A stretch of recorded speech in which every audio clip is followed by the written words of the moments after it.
decía, pastor, es que 7 meses van a estar enterrando muertos. Digo, sí, ya lo sé. Y 7 años quemando el armamento. Es decir, que lo peor está por venir. Esto es simplemente un pequeño botón de muestra de lo que va a suceder.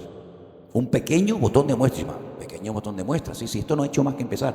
Desde mi punto de vista, puedo equivocarme, el tiempo lo dirá, no hay marcha atrás. No hay marcha atrás. Porque ganarás a uno, pero mañana se levantará el otro y el otro del otro y es continuamente uno detrás de otro. Así que son tiempos en los que no hay marcha atrás. Y sabemos que esto va cada vez a más y cada vez a más y cada vez a más. Irán le está pidiendo apoyo de satélites y de armamento a Rusia. China le ha dicho que cuenta con ellos. El de Corea del Norte, que le encanta apretar botoncitos, que es para él como tirar bombitas con un juguete, también se quiere meter en el ajo. Y estamos viendo cómo el mundo se está uniendo y poniendo cada pieza en su sitio para la gran batalla. Ahora, ¿qué es lo que está pidiendo el mundo, aunque no lo diga con palabras? Por favor, que venga alguien a arreglar este problema. Me da igual si es judío, musulmán, ateo, homosexual, de derechas o de izquierda, que venga alguien a solucionar. Y ese alguien, cuando aparezca, dice la Biblia que viene ofreciendo paz y seguridad. ¿Qué es lo que la gente quiere? Por favor, traigan paz, pónganse de acuerdo, firmen lo que tengan que firmar, que haya seguridad. Y Él viene ofreciendo eso, pero después viene el pan. No nos dejemos engañar, no seamos ingenuos, Pero la batalla esa aún no ha empezado, gracias a Dios. ¿Alguna pregunta más? Hermana, dígame. La iglesia va a estar aquí cuando sea esto de la gran tribulación, o mire, ¿qué va a pasar con la iglesia? Yo he dicho en muchas ocasiones, y no solamente en las redes, sino por ahí se escribió en su momento un libro que se llama el libro de escatología bíblica, donde yo digo, son datos, ¿no?, que la primera persona en la historia, la iglesia tiene 2000 años, pero la primera persona en la historia que dijo que la iglesia, que los cristianos no íbamos a estar en la gran tribulación o en ninguna parte de la gran tribulación fue un cura, un monje, como aproximadamente hace 150, 170 años, un monje, estudiando el Apocalipsis por su cuenta. Él dijo que la iglesia católica, no dijo de la iglesia evangélica, dijo la iglesia católica, porque para ellos la iglesia verdadera es la católica, nosotros somos hermanos separados, ¿no? La iglesia católica, pues no iba a pasar por la gran tribulación, porque para eso es la iglesia católica, ¿no? Entonces, un teólogo muy famoso llamado Scofield se atrevió a poner en la Biblia los comentarios de este señor. Y la gente que quería y apoyaba y respetaba mucho a Scofield, pues dijo, bueno, si Scofield dice que la iglesia no pasará en ninguna parte de tribulación, pues debe ser que es verdad, porque este hombre entiende mucho de la Biblia. Y eso se fue traspasando de generación en generación. Pero los libros de teología, los cristianos a lo largo de la historia se preparaban para ser perseguidos, no para salir corriendo, ¿verdad? Entonces, la postura de que la iglesia no va a estar en ningún momento de la gran tribulación no se puede demostrar bíblicamente. Yo me convertí en una denominación que eso fue lo que me enseñaron. Y los versículos que te enseñan son los siguientes, uno de ellos: Dios no nos ha puesto para ira, sino para alcanzar salvación. Punto, ya está. Y cuando un día le pregunté a este señor, a este hermano, que me había dado ese versículo, le dije, pero bueno, Dios no nos ha puesto para ira, pero ¿para qué ira se refiere? Y me dice, no entendía lo que le estaba preguntando. Digo, porque la Biblia habla en Apocalipsis de 3 tipos de ira o de enfado, ¿no? La ira del dragón, la ira del cordero y la ira de las naciones. ¿A cuál ira se refiere el Señor que estamos exentos? Y no me supo contestar.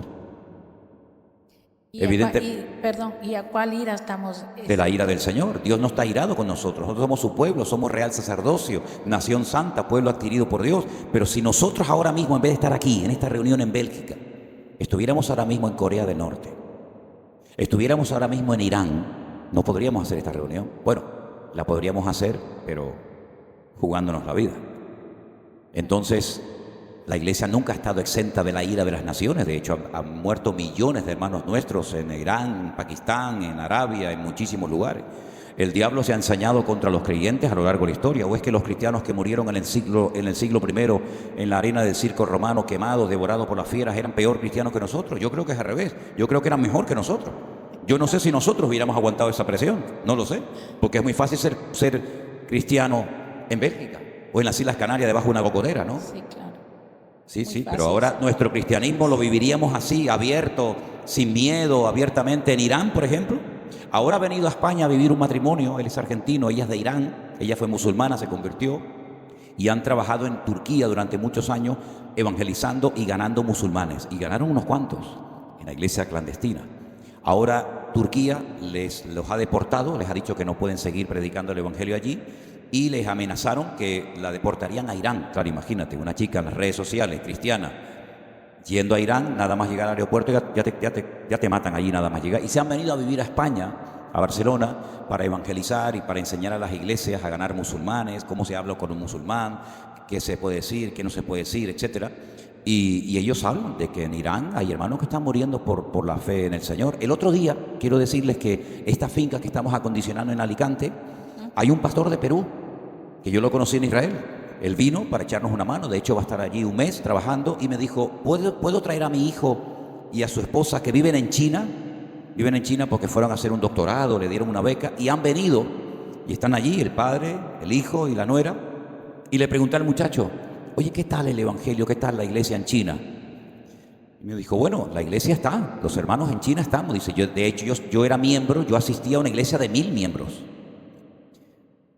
Dice, pero hay muchos impedimentos. Y le digo, por ejemplo, ¿cuál? Y me dice, no se puede hablar de Apocalipsis en la iglesia. Digo, no, dice, no, prohibido. No se puede hablar del Apocalipsis, de la segunda venida de Cristo, del Armagedón, no se puede hablar. En las casas sí, en una reunión pequeñita sí, pero los hermanos tienen un hambre de la palabra porque es imposible hablar del Apocalipsis. De hecho, tienen cámaras y personas del gobierno metidos en el culto y en cuanto dices algo que no es correcto, desaparece. Y el hermano desapareció, ya nunca más se le vio. Entonces sí, hay evangelio, pero el precio que tienen que pagar es tremendo. Y eso de evangelizar en las calles, totalmente prohibido, de puertas para adentro. Es decir, que no todos nuestros hermanos en Cristo están viviendo con la libertad que nosotros tenemos hoy en día. ¿Hasta cuándo vamos a tener esta libertad? No lo sé, no lo sé. Porque, por ejemplo, yo he sido vetado en YouTube, que hay ciertas cosas y palabras que no puedo pronunciar. Porque en el momento en el que las digo, no cierran el canal. Pero tienes que andar con pies de plomo y decir alguna cosa de otra manera, utilizando otros términos, porque hay un algoritmo, hay una máquina que capta ciertas y determinadas palabras y en cuanto las dice, ¡pum!, te caen encima. Es decir, que el cristianismo que tú y yo vivimos hoy en día aquí no es el cristianismo que todos nuestros hermanos están viviendo en todas partes del mundo. Hay muchos hermanos que están muriendo por la fe en el Señor. Y hay campos de concentración en Corea del Norte, y nos consta, de hermanos que están allí presos por la fe y por haber tenido un ejemplar de la Biblia, por ejemplo, en sus casas. Así que valoremos la libertad que tenemos y aprovechémosla, porque no en todos los lugares se tiene esta libertad. Amén, hermanos. Amén, pastor. Ahora, la iglesia, claro que va a pasar por problemas y dificultades, por supuesto, yo lo creo. Y además nos va a venir bien, ¿eh? Nos va a venir bien que nos aprieten un poco las tuercas. Sí, porque hay mucho relajo y mucha, ¿verdad? No pasa nada. Bueno, ok. A ver si es verdad que eres cristiano. Porque la fe hay que probarla. La fe tiene que ser probada por el fuego. Entonces, si no te pones las pilas en tiempo de libertad, no te preocupes, que dice la Biblia que el juicio va a empezar por la casa de Dios. Y Él viene a buscar una iglesia sin mancha y sin arruga. Y no me digan a mí que no tenemos ninguna arruguita. No me refiero a las patitas de gallo. Arrugas espirituales, arrugas del alma. Y manchas que tenemos que ser tratados por el Señor todavía. Amén. Amén. Bueno, terminamos. No sé si alguien iba... Gracias, pastor. Aquí hay un muchachito que tiene un hambre del Señor tremendo. Desde que he venido no ha parado a hacerme preguntas de la Biblia. Dígame usted. ¿Por qué los palestinos quieren robarle el arca del pacto a los israelitas a la plaza de hacer la paz? Porque no comprendo por qué primero Israel atacó a Palestina si ellos ya tienen un grande pueblo, tienen más de 12 tribus, que eso es muchísimo. Y al mismo tiempo, ¿por qué es que les quieren hacer daño si no les hicieron nada de malo? Okay. Solo lanzaron unos cuantos misiles sin... Bueno, mira, déjame que te explique, porque vamos a separar un poquito las cosas, ¿ok? Mira, en el año 70 después de Cristo, ninguno de nosotros habíamos nacido, los romanos atacaron Jerusalén y la arrasaron. Y aproximadamente en el 123, 130 y pico, ya terminaron de destruir todo lo que era Israel y se produjo lo que se conoce como la diáspora. Es decir, los judíos comenzaron a ser esparcidos por todas partes del mundo. ¿En qué país no ha habido judíos? En todos los países ha habido judíos, ¿ok? Después de la Segunda Guerra Mundial, cuando termina la Segunda Guerra Mundial, después de la masacre tremenda que se produjo en Europa, y por supuesto también con ellos, se decide que a esta gente, a este pueblo, a esta nación, se le tiene que dar un pedazo de tierra para que puedan vivir, porque en Europa no pueden estar. Y son todavía millones, aunque mataron a millones, pero ¿dónde los metemos? Entonces, las Naciones Unidas se hizo un acuerdo que ya se había decidido en la Primera Guerra Mundial, la famosa declaración de Balfour. Déjenme que les explique un poco. Déjale el micrófono ahí, sí. Bien. Miren, en la Primera Guerra Mundial, Inglaterra estaba a punto de perder la guerra, porque se estaba quedando sin dinamita. Esto es historia, esto lo pueden leer ustedes en los libros. Entonces, a un científico judío se le pidió que por favor inventara algo que sustituyera la pólvora. Entonces, él comenzó a estudiar y descubrió que con la acetona y otros productos químicos, él podía sustituir lo que era la dinamita. Inglaterra ganó la guerra, ¿vale? Le ganó a Alemania, por cierto. Y cuando termina la Primera Guerra Mundial, se le dice a este científico judío, ¿cómo podemos pagarte el favor que has hecho por Inglaterra? Y él dijo, yo no quiero nada para mí. Yo lo que quiero es una tierra para mi pueblo. Y se firmó por la reina de Inglaterra la declaración de Balfour, donde se decía que a Israel se le iba a dar una tierra, en la tierra ancestral de sus antepasados. Eso nunca se cumplió. Cuando terminó la Primera Guerra Mundial, los que ganaron, ingleses, franceses, etcétera, se repartieron las naciones que habían ganado. Por ejemplo, los franceses cogieron Argelia, los ingleses cogieron lo que se llamaba Palestina, etcétera. Ahora, ese país, por supuesto, estaba habitado, había gente que vivía, que había nacido allí, algunos eran judíos, otros eran, entre comillas, palestinos, pero esos palestinos realmente, ¿de dónde eran? Eran del país de al lado, de Jordania, eran jordanos, ¿verdad? Entonces se hace una declaración que se dice, bueno, vamos a hacer una cosa, vamos a partir, vamos a darle un trozo pequeño a los judíos y un trozo más grande a los árabes. Las peores tierras, donde no había agua, donde los pantanos estaban infectados de mosquitos, donde había malaria, donde había de todo, estamos hablando hace 70, 80 años atrás, para los judíos, y tierras buenas para los árabes. Los judíos dijeron, está bien. Entonces un presidente llamado David Ben Gurión hace una declaración, que la pueden ver en internet, en blanco y negro, donde él declara la independencia del Estado de Israel. Al día siguiente de hacer la declaración de independencia, es atacado por una serie de naciones árabes. Desde ese momento, desde 1948 hasta hoy en día, se han librado más de 7, 8, 9, 10 guerras, si no recuerdo mal. Los árabes nunca han querido que parte del territorio de lo que era de los ingleses también tuvieran una parte pequeña los judíos. ¿Qué es lo que ha ocurrido? Que cada vez que hay una guerra, la desproporción es brutal. Buscan en internet, por ejemplo, no sé, la guerra de Yom Kippur, la guerra de los 7 días. ¿Cuántos atacaron a Israel? Por ejemplo, 1000 tanques de combate. Israel tenía ¿cuántos? 5. ¿Cuántos soldados le atacaron? 1 millón. Israel tenía 50.000. Sí, una desproporción brutal. Lo que pasaba es que cada vez que Israel era atacado, Israel ganaba. Y no solamente ganaba, sino que se apoderaba de otros terrenos. Por ejemplo, de los famosos Altos del Golán. Los judíos no podían entrar a Jerusalén. Estaba totalmente prohibido para los judíos ir al muro a orar. ¿Qué es lo que ha ocurrido? Que han pasado los años, Israel se ha convertido en una potencia tecnológica, en un país súper moderno, a pesar de lo que muchos piensen, que aquello no sirve para nada. Es un país con una tecnología brutal. La mayoría de las cosas que utilizamos para la vida, como teléfono, pendrive, etcétera, etcétera, todos lo han inventado esta gente. El 80% de los premios Nobel de medicina, de física, de química son judíos, en fin, un montón de cosas, ¿no? Vacunas, etcétera. Pero nunca los árabes han aceptado que exista el pueblo de Israel. Por ejemplo, en las constituciones de la mayoría de los países, por ejemplo, de los grupos terroristas como Hamas, Hezbollah, etcétera, ellos no reconocen que haya un país llamado Israel. ¿Qué fue lo que pasó el día 7 de octubre? Había más de 15.000 gente de Gaza que todas las mañanas cruzaban unos controles, unos checkpoints, para ir a trabajar a las granjas agrícolas, para ir a trabajar a las casas de los judíos, ganando buenos sueldos que nunca iban a ganar ese dinero en su tierra, nunca. Después de años trabajando en esos kibbutz, ellos hicieron planos de cuánta gente vive aquí, si hay un viejito, si hay un perro, si hay una señora, si hay niños, si hay etcétera. ellos fueron al grupo terrorista Hamás y le dijeron, mira, esta es la información que ustedes nos han pedido que traigamos. Yo he visto esos planos. Yo he estado con soldados israelíes en los kibbutz y me han dicho, mira, esto es lo que le encontrábamos a los que atacaron. Fíjate que tienen las calles, las esquinas. Por eso ellos entraban a una casa y no se iban, porque sabían que si viven 4 y hemos matado a 3, todavía queda 1. Y por eso se quedaban. Y si no sale, le prendo fuego. Y si no, a los que tenemos fuera, los torturamos hasta que salga el que está dentro, ¿no? Y un montón de cosas más. Entonces, Palestina no quiere... Los palestinos tienen 2 partidos políticos. Tienen Hamás y tienen la Autoridad Palestina.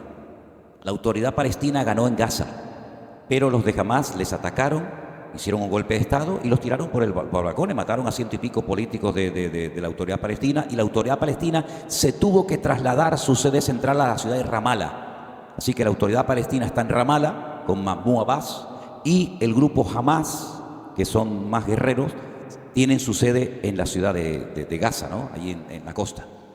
Jamás se van a poner de acuerdo.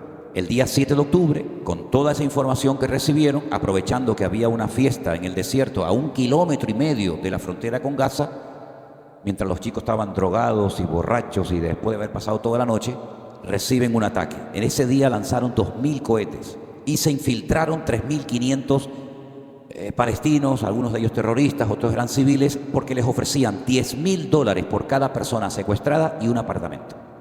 Pues claro, tú imagínate, yo estoy en paro, no tengo trabajo, no tengo nada, y me ofrecen $10.000 por un judío vivo o muerto, y hagan lo que quieran. Bueno, entraron como salvajes y se llevaron a gente, hicieron barbaridades para obtener esos $10.000. Nunca recibieron ni los $10.000 ni el apartamento. Entonces, ¿cuál sería la opción de Israel? Bueno, no hacemos nada. Pero claro, la gente de Israel que paga sus impuestos dice, no nos van a defender, no van a hacer nada. Si tenemos que estar aquí, que nos ataquen, que nos maten a los niños, que nos violen a las mujeres, que nos rompan las casas, los coches, ¿qué hacemos? No hacemos nada, nos tenemos que ir. Dijeron que no, que se querían quedar, y ahí empezó una guerra que abrió la tapa de todo esto que estamos viendo hoy en día, y es algo que no se va a poder nunca jamás llegar a un acuerdo. Porque cuando, por ejemplo, el presidente de España dice, bueno, lo que hay que hacer es el Estado palestino, la mitad del país para uno y la mitad del país para otro. Los otros, los de Hamás, dijeron, nosotros no queremos eso. Ustedes están empeñados los políticos europeos en que tenemos que partir el país en 2. Nosotros no queremos la mitad, nosotros queremos todo. Nosotros queremos todo el país, y que esta gente se vaya, o los matamos, o que se vayan, o que se ahoguen en el mar Mediterráneo, pero queremos todo. Entonces es totalmente imposible llegar a un acuerdo. No se va a llegar jamás a un acuerdo entre unos y otros. Es totalmente imposible. El único que puede solucionar esto es el Señor cuando Él venga. Entonces los judíos lo que están haciendo es defenderse de unos ataques. Si yo estoy en mi casa y me mandan cohetes, pues yo... Ahora, ¿qué ha hecho Israel? Israel ha invertido miles de millones en hacer lo que se llama la Kipá Barzel, la cúpula de hierro. Es decir, cuando tú me mandas un cohete, hay un sistema tecnológico muy avanzado que lo que hace es que detecta, pero esos son segundos, detecta si ese misil va a caer en una casa, o va a caer en el mar, o va a caer en el campo abierto. Porque cada misil que Israel lanza para interceptar el cohete que viene vale $50.000. Entonces, ¿qué es lo que ocurre? Que Israel tiene que pensar en segundos si interceptamos el cohete o no lo interceptamos. Claro, el día que atacaron, el día 7 de octubre, mandaron 2.000, pero en lo que va del 7 de octubre ahora van más de 10.500. Entonces siempre alguno cae, alguno hace algún daño, lo que sea. Entonces Israel lo que está haciendo en este momento es defenderse de una serie de ataques. En el momento en el que los enemigos de Israel, que odian a Israel, no ataquen a Israel, se acabó la guerra. Ya no hay más guerra. Israel solamente pide 2 condiciones: que no me ataquen más, porque si me atacan tengo que atacar. ¿O tú no atacarías a alguien que viene a robarte a tu casa y a violarte a tu mujer y a quemarte a tu hijo? ¿No harías nada? Así, bueno, está bien, ¿verdad? Que dejen de atacar y que suelten a los 101 secuestrados que aún están, incluidos niños de 8, 9, 10 meses, incluidos ancianos. Muchos de ellos han muerto de hambre, muchos de ellos han muerto porque se les dio las medicinas a la Cruz Roja, y la Cruz Roja nunca le dio las medicinas a los que están secuestrados. Entonces, es un conflicto terrible. Ahora, ¿qué ocurre? Las cifras que dan de los que han muerto en la Franja de Gaza, ¿quién las está dando? Se nos han muerto, por ejemplo, 40.000. Si todos los palestinos terroristas están bajo tierra escondidos, ¿salen todas las mañanas a contar a los muertos? ¿Y los que están debajo de los escombros, cómo los cuentan? ¿Quién pasa esa cifra de fallecidos al mundo? Entonces es un conflicto muy complicado que no se va a solucionar nunca. Ahora Israel, nosotros estuvimos allí prácticamente en la Franja de Gaza, veíamos pasamos por los cohetes, por los tanques de guerra y todo. Gaza está prácticamente destruido. Cuando yo entré estaba en un pueblo que llaman Netivot y yo estaba aquí con un sol y un cielo azul espléndido, y cuando llegábamos a Gaza era una nube negra, todo oscuro, todo destruido, todo roto. Y lamentablemente, claro, ¿qué es lo que ocurre? La gente del sur de Israel le daba trabajo a los palestinos. Ahora han dicho, no queremos darle trabajo a ninguno. Ahora están trayendo muchos filipinos, muchos peruanos, muchos chinos para hacer los trabajos que antes hacían esta gente, que ahora se han quedado sin trabajo, porque le mordieron la mano al que le daba de comer. ¿Sí? ¿Hay alguna pregunta acerca del mensaje, acerca de la enseñanza en esta mañana, que ustedes, aprovechando esta oportunidad, quieran hacerme? Si no, cantamos un par de alabanzas, oramos. Hay una hermanita que me dijo que teníamos que orar por ella, que tenía problemas. Ahí está la hermanita, sí.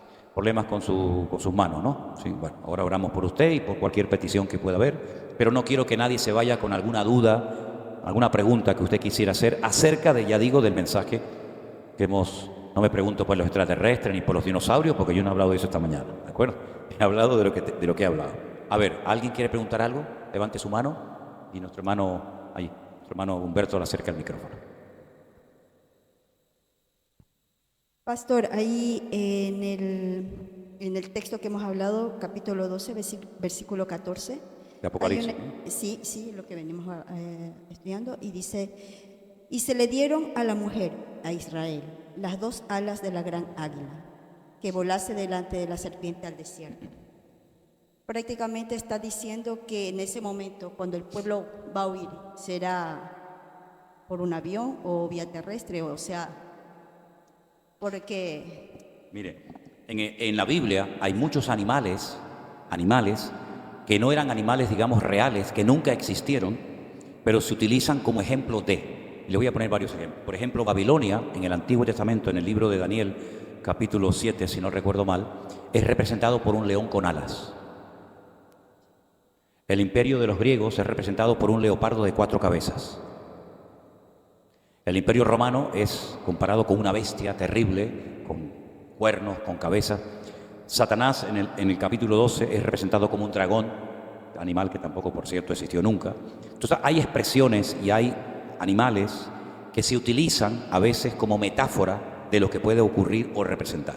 Cuando habla de las alas del gran águila, se refiere a la rapidez, a la velocidad con la que Israel tendrá que salir corriendo para salvar su vida en esta parte del desierto que Dios le ha preparado. No significa que ahora vamos a ver a los judíos con unas alas así, volando por todo Israel, diciendo, ay, mira, le salieron alas, ¿no? Entonces, es simplemente una forma metafórica de decir con la rapidez con la que tendrán que huir al desierto, ¿verdad? Dígame, hermanita. Coja el micrófono para que así, como estamos grabando. ¿Ustedes tienen algún problema si después esta charla o estudio lo subimos a nuestros canales o a nuestras redes? Si quiere le ponemos esa cosita que se le pone así en la cara a la gente. Que hace así esas cosas, ¿no? ¿No? Ustedes quieren salir, ustedes quieren que se les vea, ¿a que sí? Dígame, hermanita, disculpe. Sí, pastor. En el mismo capítulo, en el 7, dice, y después hubo una batalla en el cielo. Miguel y sus ángeles lucharon contra el dragón y luchaban, exacto, y el dragón y sus ángeles, pero no prevalecieron. Exacto. Mi pregunta es, la batalla nosotros la vamos a sentir porque se supone que es una batalla en el cielo, ¿no? Ok, aquí lo que dice es que hubo una gran batalla en el cielo. Después de... Ahora, el capítulo 12 mezcla cosas del pasado y cosas del futuro que aún no han ocurrido, pero también relata cosas que se llevaron a cabo incluso antes de la creación de Adán y Eva. Por ejemplo, les voy a contar la primera sensación que yo tuve cuando hace muchos años comencé a leer la Biblia por primera vez desde el principio. Porque a veces leemos la Biblia, pero no lo hacemos ordenadamente, en orden, ¿no?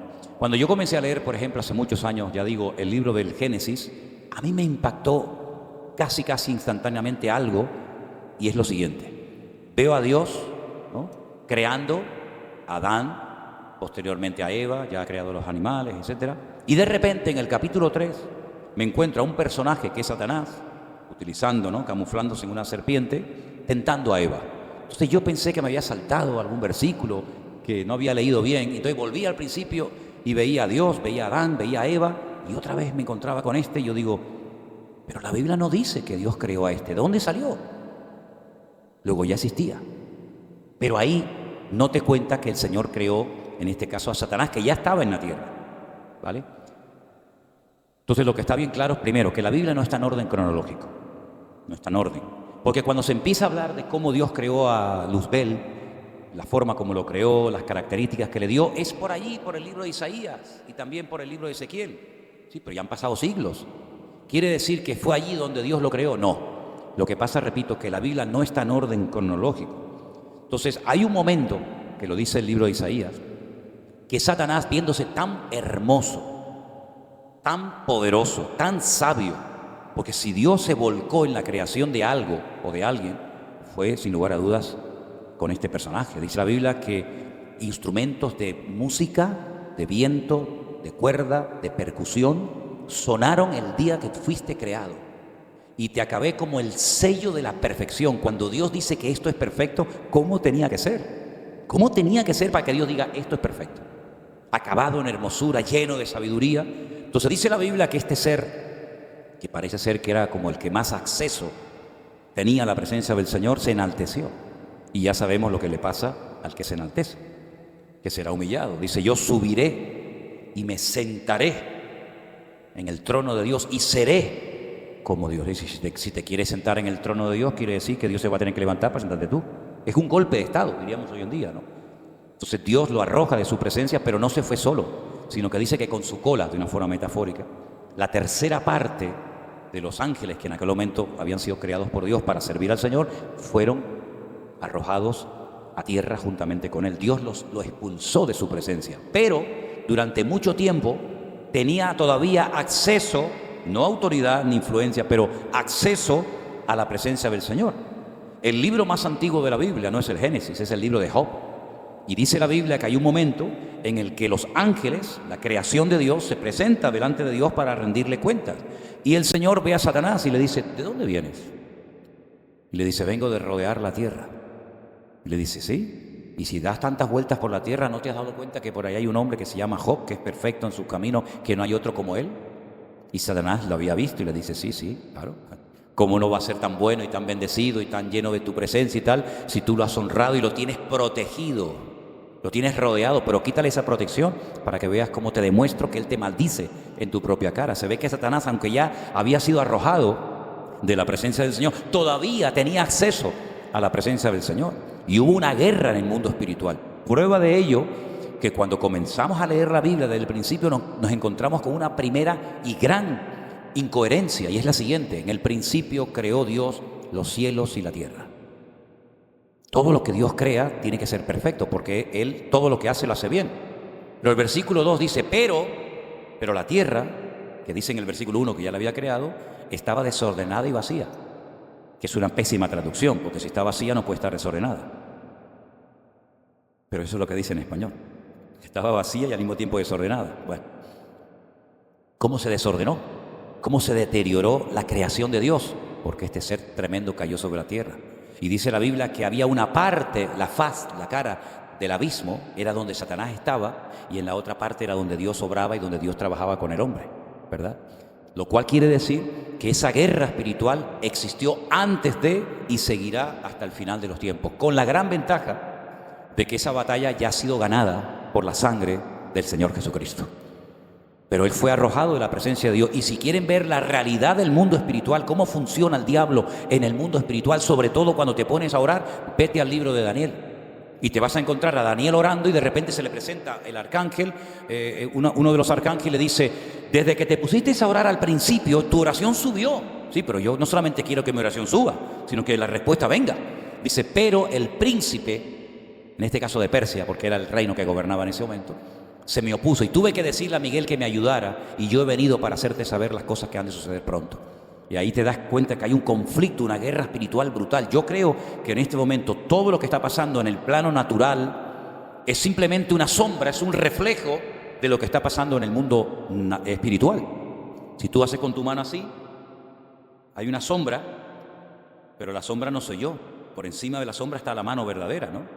Entonces lo que estamos viviendo es simplemente un reflejo de lo que está pasando en el mundo espiritual. Mira, cada vez que Dios ha ido a hacer algo grande en el mundo, siempre hay un conflicto espiritual tremendo.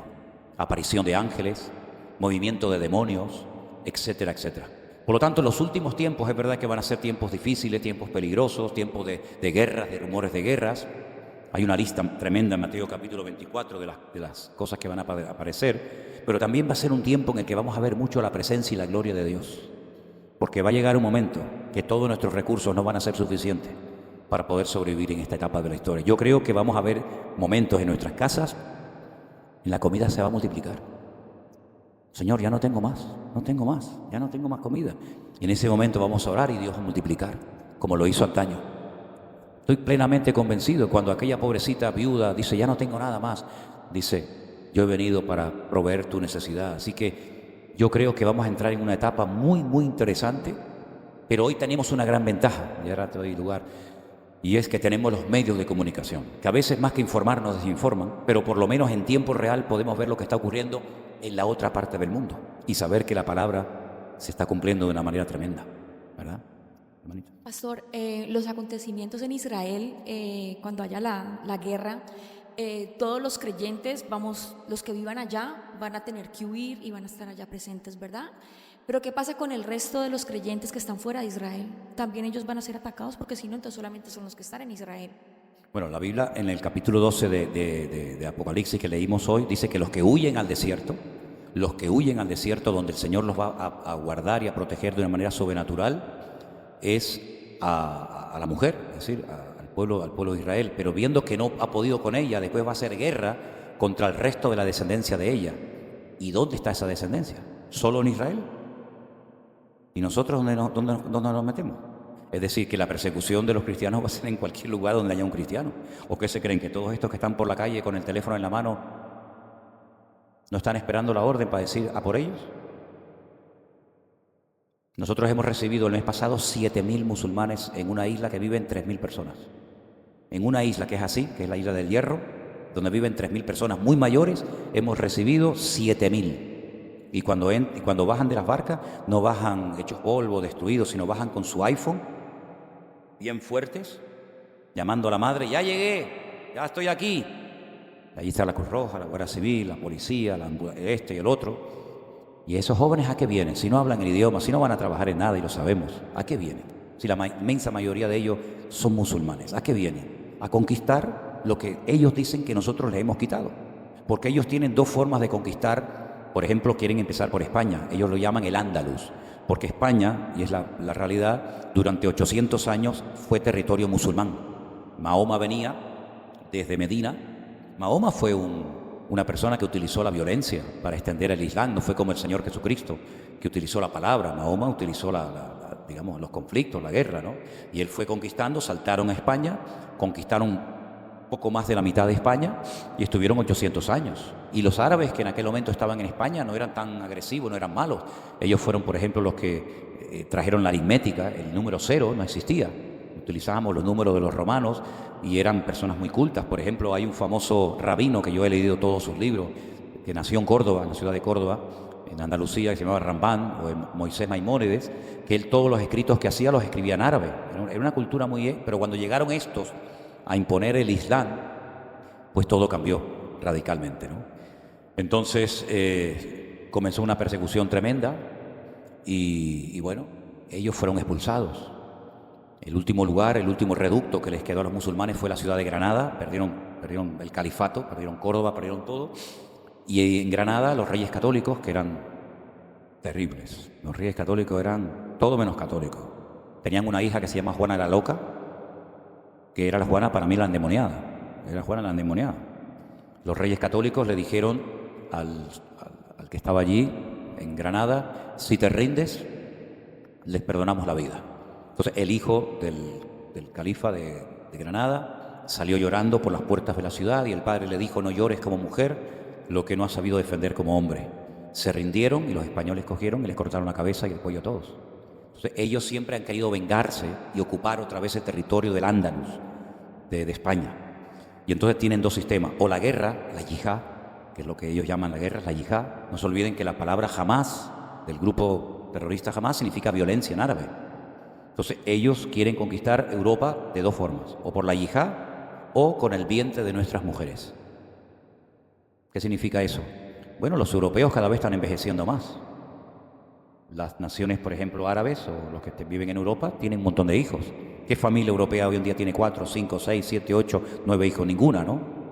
Entonces, se van multiplicando y es simplemente cuestión de matemáticas, ¿no? Y bueno, si cada vez somos más, esta gente cada vez son menos, mañana nos metemos en el colegio, mañana en la universidad, pasado en el ayuntamiento, pasado en el ejército, pasado somos alcaldes, mañana somos gobernadores, y llegará un momento que ellos tendrán que adaptarse a nosotros y nosotros no a ellos. Pero es que esto suena chino, si es que ya está pasando. Ya está pasando. Hay colegios donde no se puede prohibir el velo, se ha cambiado todo el menú de las comidas de los niños porque ofende a fulano, se han quitado crucifijos y cruces de muchos pueblos porque ofende a no sé quién. Entonces, ellos no se adaptan, ellos se aprovechan de las ventajas de Europa, que hay muchas ventajas, mucho más que en sus países, pero al mismo tiempo quieren imponer. Miren, aquí en Bélgica hay barrios, hay zonas donde todos son de ellos. Y cada vez más, y cada vez más, y cada vez más. Pero no solamente en Bélgica, vayan a Francia. Los hermanos que viven en Francia, te podían contar, ¿no? Vayan a España, vayan a Inglaterra, vayan a Italia. Entonces es una invasión, entre comillas, de momento tranquila, hasta que se les dé la orden de atacar. Ni más ni menos, esa es la pura realidad. ¿Y quiénes son después de los judíos los que están en el punto de mira? Los que creen en el Dios de los judíos, nosotros los cristianos. Nos guste o no, es la pura realidad, es la pura realidad. Si no es que tenemos el mismo Dios, mentira. Pregúntale a un musulmán, ¿cómo se llama tu Dios? Alá. Ok, vale, vamos a suponer que Dios se llama Alá en árabe y en español se llama Dios, vale. Venga, hasta ahí lo acepto. Una pregunta, ¿tú crees que Dios tuvo un hijo? No. ¿No crees que Dios tuvo un hijo? No. Entonces no puede ser el mismo Dios porque mi Dios tuvo un hijo que se llamó Jesucristo. ¿Tú crees que Jesucristo murió en la cruz y resucitó el tercer día? No. Entonces no estamos hablando del mismo Dios. No estamos hablando del mismo Dios. Para nada. En el Corán una mujer vale menos que una cabra. En la Biblia dice, respetad y amad a vuestras mujeres. Entonces, no hay muchas cosas en común. Yo diría que muy pocas en común. Bueno, es verdad que el Corán menciona, por ejemplo, a María. El capítulo más largo del Corán se llama Miriam, que habla de María. Y el personaje más mencionado en el Corán es Jesucristo, con otro nombre, ¿no? Pero son dos cosas completamente opuestas, completamente opuestas. ¿Por qué? Porque en la Biblia el centro de todo es el Señor Jesucristo y en el Corán es Mahoma. Entonces, ¿quién tiene que ceder? ¿Quién tiene que decir, tú tienes razón o yo no tengo razón? ¿Quién tiene que ceder? Entonces, ¿cómo se están alcanzando a musulmanes? ¿Saben cómo? Presentándose personalmente Jesucristo a sus vidas. Y está pasando de una forma increíble. Hay así de musulmanes que están teniendo un encuentro personal, físicamente, con el Señor Jesús, como les pasa a los judíos. Vete a predicarle de la Biblia a un judío, no te hace ni caso. Bueno, y si eres mujer, ni te oye. Entonces es por revelación. La Biblia dice que para el judío la predicación, la palabra de la cruz es locura. Y hay otra forma de evangelizarles que no es la tradicional, la que nosotros conocemos. Entonces vienen tiempos muy interesantes, sin lugar a dudas. ¿Cuál es el problema? Que nosotros nos hemos conformado con tener buenos cultos, buenas predicaciones, canciones bonitas, nos hemos encerrado en nuestros templos, estamos contentos, nos conocemos, somos amigos, un hermano viene de Holanda, el otro viene de Francia, gloria a Dios, qué bonito, mientras que ellos, la prioridad es evangelizar un continente, alcanzar un continente. ¿Quién piensa hoy en evangelizar? Ayer me decía una hermanita que está en una iglesia de 400 miembros aquí en Bélgica, y cuando ha propuesto salir a las calles a evangelizar, han salido 3. En una iglesia de 400. Nadie piensa en evangelizar, nadie piensa en irse a un barrio como este, que es un barrio muy pintoresco, ¿han visto, no? Un barrio muy bonito, ¿no? No sé, hay mucho movimiento así, uno le entrega una cosa, otra. Qué generosidad hay en este barrio, oye, uno le entrega dinero, el otro le entrega otra cosa. Qué bonito, qué generosidad hay en este barrio, ¿no? Además, en todas las calles hay mucha gente que te dan cosas, tú le das otra. Dios, qué cosa tan interesante, ¿no? ¿A quién se le ocurre salir por una calle de esta a evangelizar, a decir que el Señor te ama? A nadie se le ocurre, a nadie. Pero alguien tendrá que hacerlo, digo yo. ¿O solamente queremos ser los que estamos aquí? ¿O queremos ganar el mundo para Cristo? Uy, es que si salen nos insultan, si salen nos pegan. Pues entonces, hazte mormón, hazte musulmán. Pero el cristianismo siempre ha sido algo contracorriente. Y hay que ser valientes, y Dios busca gente valiente. Así de claro. Bueno, si no hay más preguntas... ¿No? ¿Usted, hermana? Venga, la última pregunta. ¿Usted? Bueno, a menos que haya otra persona. ¿Usted también? No, yo digo la hermana de atrás. No se asuste, no se asuste. Pastor, Dígame. hace poco dijo que el libro de Job era antes de Génesis, ¿o me equivoco? No, el libro de Job es el más antiguo de la Biblia. No es el... Yo me equivoqué entonces. Lo que pasa es que se pone el libro del Génesis al principio porque la palabra Génesis, en hebreo Bereshit, significa el principio, o un principio, mejor dicho, un principio. Pero no porque sea el más antiguo. Date cuenta que el libro del Génesis lo escribió Moisés. Y Job fue antes de Moisés. Por lo tanto, el orden tenía que haber sido puesto en el primer libro de la Biblia, el libro de Job, no el libro del Génesis, que lo escribió Moisés en el desierto, cuando salen de la esclavitud de Egipto. Sí, porque alguien me preguntó, bueno, también tengo las dudas, que ¿por qué Caín, si Adán y Eva fueron los primeros hombres sobre la tierra, por qué cuando Caín mató a Abel, Caín se fue lejos y fue con una maldición? Sí. Si que alguien lo matara iba a ser maldito. Claro, ¿quién lo iba a matar si solamente estaba el padre y la madre y él, no? Sí. Claro, esa es una pregunta típica. ¿Y con quién se casó Caín? ¿Se acostó con su madre entonces? Sí, esas son preguntas que muchas veces se hacen porque tiene una explicación. Intentaré darla lo mejor posible. Mire, en primer lugar, lo que nosotros leemos así por encima, en 5 minutos, pasaron siglos. No es que Dios creó a Adán y a Eva, al día siguiente pecaron y son expulsados del jardín del Edén. Puede ser que Adán y Eva estuvieron muchísimo tiempo dentro del jardín del Edén, sin pecar, sin desobedecer al Señor, ¿vale? Y luego otra cosa, cuando en la Biblia en hebreo dice y la mosca, no sé si es musulmana, cristiana, pero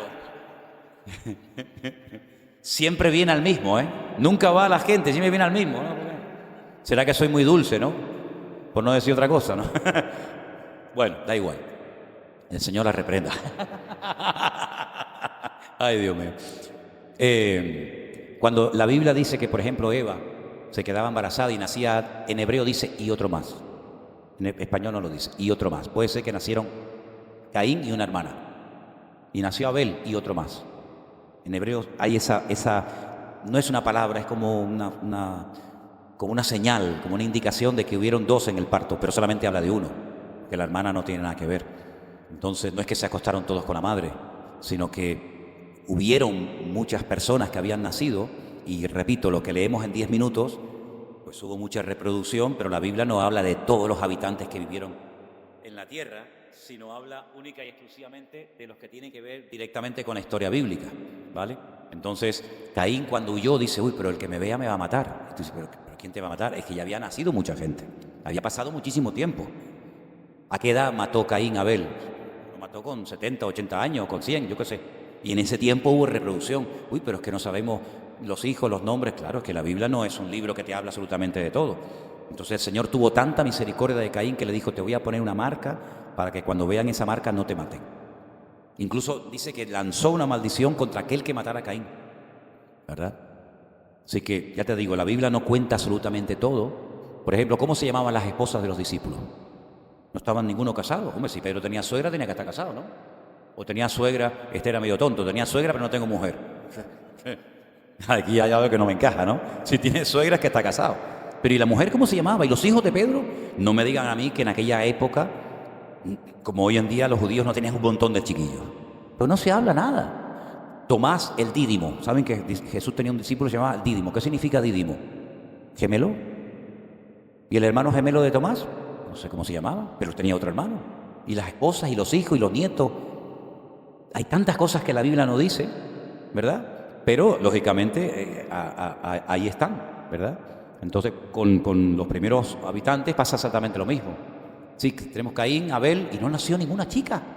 No nació ninguna mujer, solamente había una mujer en el mundo, era Eva. Pobrecita, ¿no? Había otras mujeres, otras hermanas, pero que la Biblia no habla de ellas directamente. Pero, lógicamente, estaban. Sí.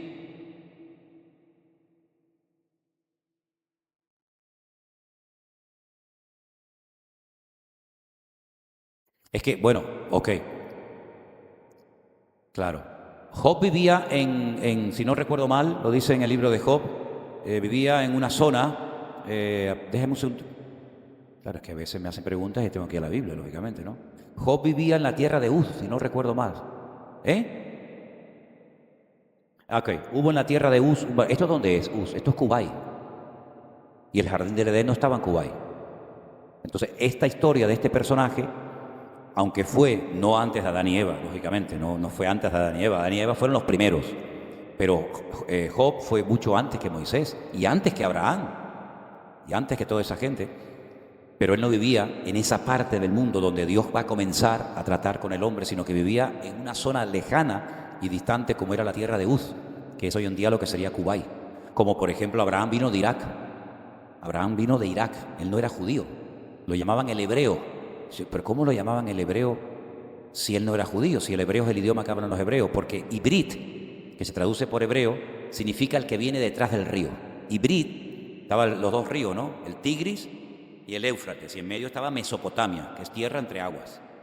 Y entonces el que cruzaba el río, que fue Abraham, que cruzó el río para poder venir a Canaán, se le llamaba el Ibrit, el hebreo. Después de ahí viene el idioma hebreo. Pero en principio hebreo era el que cruzaba el río. Bueno, son tantas cosas, no sé si se van a acordar de todo, ¿no? Pero bueno, dígame. Espera, que estamos... ¿Ves cómo van surgiendo preguntas? Y es bonito porque oyendo preguntas se aprende.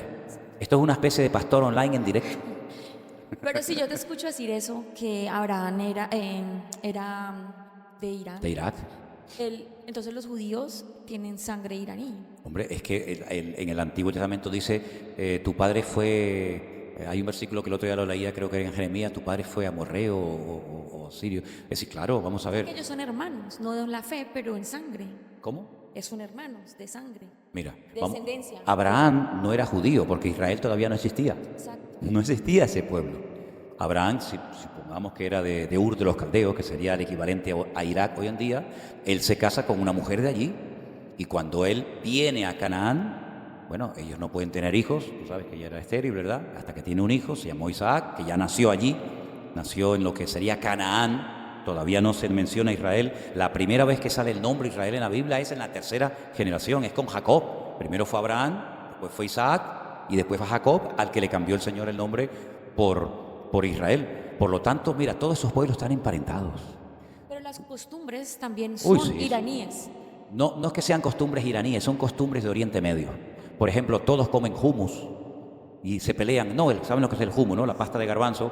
Pero eso lo comen los árabes, lo comen los judíos, lo comen los yemenitas, lo comen son culturas muy parecidas. La música, por ejemplo, dentro del judaísmo hay tres grandes líneas. La principal son los sefardíes.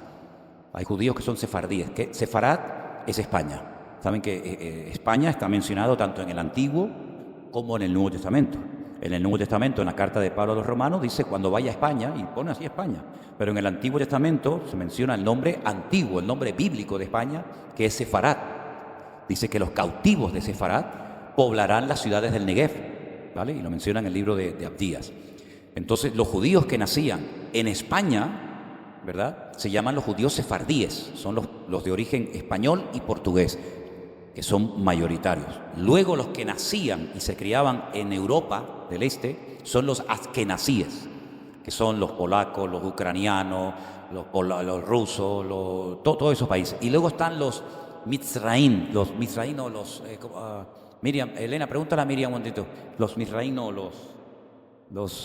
bueno, están los de países árabes.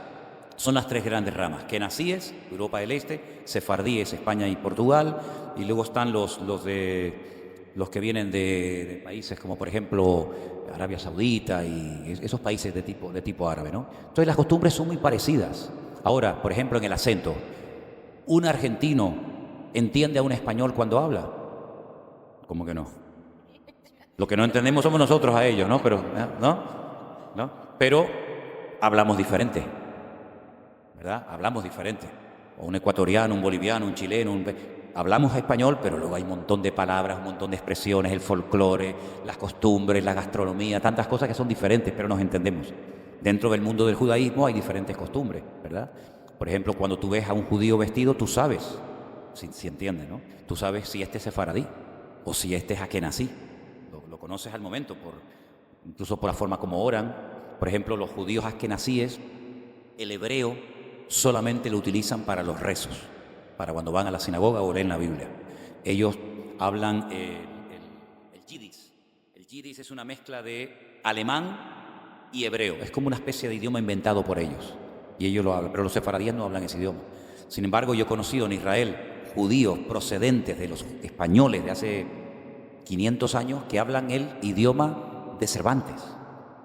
Hablan el castellano antiguo. Yo tengo una Biblia que fue la primera que se hizo en el siglo XVI, que es la famosa Biblia del Oso, la primera vez que se tradujo la Biblia, que por cierto no dice la tierra estaba desordenada y vacía, no dice eso. Dice la tierra estaba desadornada. Ay, pues es verdad, no había nada, no había sol, no había luna, no había nada. Estaba desadornada y vacía. Y tú la puedes leer. Pero hombre, ¿quién habla hoy en día así? Por ejemplo, nuestro idioma, el idioma que hablamos todos, español, la H ha perdido su sonido. La H es simplemente cuestión ortográfica. Podemos decir la palabra hermano o escribir la palabra hermano con H o sin H. Pero se pronuncia igual. Pero es que la H era la F en el castellano antiguo, que es la que mantienen, por ejemplo, los gallegos, que hablan con la F para hacer referencia a la H. Dice que es una letra muda. Entonces, ¿para qué se inventó la H si es muda? Si no sirve para nada, ¿para qué la tenemos? Es como aquel niño que dice, papá, tengo que hacer una redacción para el colegio y no sé cómo se escribe la palabra viaje. ¿Cómo se escribe, papá? ¿Con B corta, B larga? ¿Cómo es la cosa? Y el padre, que era más bruto, le dice, bueno, hijo, depende. Papá, ¿cómo que depende? Bueno, hijo, depende si el viaje es largo o el viaje es corto. Si usted va a un viaje corto, póngalo con la B corta. Y si usted va a un viaje largo, póngale la B larga. Bueno, papá, está bien. Y el niño vuelve otra vez, papá, otra pregunta y otra pregunta más. ¿Qué pasa ahora? Papá, ¿y si el viaje es de ida y vuelta? Y se la pone con la W, con la W. Las costumbres varían, pero sin embargo se parecen mucho entre ellos. ¿Sí? Muy bien, hermanos, espero que hayan podido aprender algo. Lo más importante de todo es velar y orar para que estas cosas no nos sorprendan como ladrón en la noche. Que no diga, ay, yo no sabía. Bueno, la ignorancia no le va a salvar. Me acuerdo una vez que un policía me puso una multa y le dije, ay, yo no sabía que no se podía estacionar acá. Y me dice, pues ahora lo sabe. Dice que el desconocimiento de la ley no te exime del cumplimiento de la misma. Es que yo no sabía que no se podía ir a tanta velocidad. Ah, eso no es problema mío, lo hubiera aprendido. Entonces es que yo no sabía que el Señor viene pronto, yo no sabía que teníamos que prepararnos. Ah, bueno, pero mire, aquí está. La misma Biblia que usted tiene es la misma que yo tengo, las mismas letras, los mismos capítulos, los mismos libros, todo. Simplemente cuestión de estar informado y de prepararse y darnos cuenta de que ya no hay tiempo que perder. Además, algunos de los que estamos aquí, no todos, pero algunos de los que estamos aquí, ya nos queda menos vida de la que hemos vivido. ¿Sí o no? Hay algunos que todavía les queda más vida, ¿no?, de la que han vivido. Pero, por ejemplo, en mi caso, yo no creo que vaya a vivir 63 años más. Sinceramente. Ni me queden 40 años más de ministerio. Entonces, lo que hay que hacer es, como dice la Biblia, aprovechar el tiempo. Ser selectivo y decir, yo no voy a dedicar el tiempo en eso porque ya ni tengo tiempo ni ganas.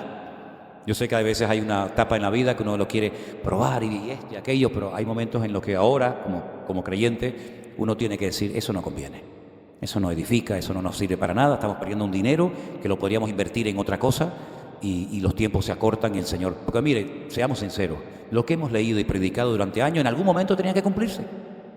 Hemos leído la gran tribulación, el anticristo, el Armagedón. Bueno, hermanos, leemos, pero esto cuando se cumple. Yo me acuerdo que una vez me encontré a un grupo de hermanos en el Muro de los Lamentos, allí en Jerusalén. Estaban allí con unas guitarritas cantando y tal, un grupo de, no sé, eran de Puerto Rico y tal. Y estaban orando y reprendiendo al diablo para que no viniera el Armagedón, para que no viniera el anticristo. Reprendiendo al diablo para que no viniera... Y yo decía, Dios mío, pero si lo que tiene que hacer es que venga ya todo y se rompa todo y nos vamos con el Señor. Pero ellos pensaban que orando no se iba a cumplir la palabra. Y la palabra se va a cumplir. Tarde o temprano la maldad se va a multiplicar. Y tarde o temprano el anticristo vendrá y el falso profeta y lo que hemos leído durante siglos o durante años, pues se va a cumplir. Y si nos ha tocado a nosotros, pues el Señor nos dará la gracia para poder soportar la hora de la prueba, como nuestros hermanos de otras épocas de la historia. Imagínense haber nacido o haber vivido en la Segunda Guerra Mundial en Europa. Imagínense ustedes que viven aquí en Europa, en Bélgica, Holanda, y que llegan las tropas de los nazis. No, ¿y ahora qué hacemos? Pero es que hubieron hermanos que murieron en la época de los nazis aquí en Europa, y pastores. Yo tengo libros de pastores que los torturaron y los mataron en los campos de concentración por ser cristianos evangélicos, por no apoyar, porque los que apoyaban al régimen se salvaban, pero los que hablaban en contra de aquellas matanzas, pues los mataban. Pero gracias a Dios que no vivimos en la Segunda Guerra Mundial en Europa. Y menos mal que no nacimos en el siglo I, porque si no llegaba Nerón y nos crucificaba y nos quemaban a todos. Pero es que resulta que nos está tocando vivir en una época en la que puede ser que otra vez se metan con nosotros y otra vez nos persigan. Entonces, hermanos, que el Señor nos dé la gracia para poder dar un buen ejemplo y un buen testimonio y mantener la fe hasta el final. Y como dijo Pablo, he acabado la buena carrera, he peleado la buena batalla, he mantenido la fe. Eso fue lo que yo pregunté cuando estaba en la escuela bíblica. ¿Por qué no me enseñaron que hay A, B y C? ¿Por qué solamente me cuentan lo que a ustedes les conviene y no me cuentan todo? Bueno, ustedes saben que una de las formas de que el pueblo se mantenga en la ignorancia es cortarle la información. Lo hacen los políticos, lo hacen muchas personas. Hay muchas personas que dicen, no oiga ese pastor, no lo oiga, no lo vea. No lea ese libro. Eso es lo que hacían los católicos hace siglos en España. No lean, porque los que entendemos somos nosotros, ustedes son ignorantes. Ustedes no saben nada, ¿no? No dejes que nunca nadie te corte la información. Usted tiene que ser un preguntón, una persona analista, una persona que quiera conocer y profundizar en las verdades bíblicas. Así es que no deje que nadie hipoteque y controle su vida y le robe su libertad, que a Cristo le costó la vida. Amén, hermanos. ¿Alguna pregunta que quieran hacer? Hermanita, acércate ahí con el micrófono y prestamos atención a la pregunta de la hermana. Pastor, bueno, no sé si aquí el Apocalipsis está en orden cronológico, porque cuando habla de la multitud de ropas blancas se habla de los que son salvados en la gran tribulación, ¿verdad? Pero las trompetas están a partir del capítulo 8 hasta el 11. La séptima trompeta recién está en el capítulo 11. O sea, cuando habla de estos, de la multitud de ropas blancas, nosotros, digamos, la iglesia va a ver todavía esto de la matanza que va a haber, porque los lavados de las ropas blancas son que los matan, no les cortan la cabeza y todo. Los mártires. Entonces, sí, los mártires. Entonces nosotros, la iglesia, también vamos a ser parte de esa época. Ok, mire, el tema del Apocalipsis es bastante curioso, porque esa visión que el apóstol Juan está teniendo sobre esa multitud incontable de todas las naciones, pueblos, tribus y lenguas, no existía, como dije anteriormente, en la época del apóstol Juan. Es simplemente un adelanto, un anticipo de lo que va a ocurrir con multitudes de personas que cuando empiece la gran tribulación, la primera parte, van a tener la opción de convertirse y de salvarse. Es decir, yo te voy a dar un anticipo de la cantidad de gente que se va a convertir por influencia de los 144.000 testigos, de los 2 testigos que predican en la ciudad de Jerusalén, multitudes incontables. Pero esto, guárdatelo ahí porque aún no ha empezado. Ahora vamos al paso 1, al paso 2, al 3, al 4 y al 5, y ahí es donde empieza la historia. Es como cuando vamos a ver una película en Netflix. Usted elige la película y pone abajo, ver tráiler. ¿Lo han visto? Y entonces yo muchas veces veo el tráiler. Si no me gusta el tráiler, ya no veo la película. Pongo el tráiler y salen unas escenas y tal, que el chico, la chica, que el coche se cae, que no sé qué, que no sé cuánto, y dice, hoy está bonita la película, ahora vamos a ver la película. El tráiler no es la película. La visión de Juan de la multitud es el tráiler, pero la película aún no ha empezado. ¿Me entendió? Pues me acabo de inventar la respuesta ahora mismo, hermana. Pero me salió bien, ¿eh? Me salió bien, gracias, Señor. Qué bueno eso del tráiler, ¿eh? Me quedé hasta sorprendido yo mismo, de verdad te lo digo, ¿eh? En serio me quedé sorprendido. Dígame, hermano. Ah, perdón, ahí atrás. Hola, buenas tardes con todos. Hola, hermano. Buenas tardes, buenos días. Sí. De lo que va es de que yo no soy cristiano, Ajá. ¿vale? Pero me gusta muchísimo aprender. Sí. Y en lo que va es de que usted habla y dice, por ejemplo, que ellos nos van a quitar el dinero, ellos nos van a quitar todas nuestras cosas. Y yo estoy con usted. Yo, bueno, me informo y es verdad, han comenzado ya quitando el dinero a todos nosotros, ya ahora es el dinero digital, vamos al euro digital y todo eso. Y la pregunta que yo me hago es que me he hecho yo mismo, es cómo voy yo mismo a protegerme. He pensado plantar yo mismo, coger el agua yo mismo y todo eso. Sí. Y al final en mi cabeza viene que la iglesia, por ejemplo, ¿cómo se va a proteger? A lo mejor sea inteligente hacer trueque entre la iglesia, entre las iglesias, claro. Ok, muy buena, interesante tu pregunta. Mire, cuando uno va al libro del Apocalipsis, uno encuentra que cuando el anticristo ya está fuerte, porque claro, al principio es como ir ganándote la confianza de los árabes, de los judíos, de los cristianos, ¿verdad? Estos que quieren el templo, dale en el templo. Estos que quieren, no sé qué, dale, no sé qué. Cuando ya el anticristo lleve 3 años y medio en su posición, en su poltrona, ¿no?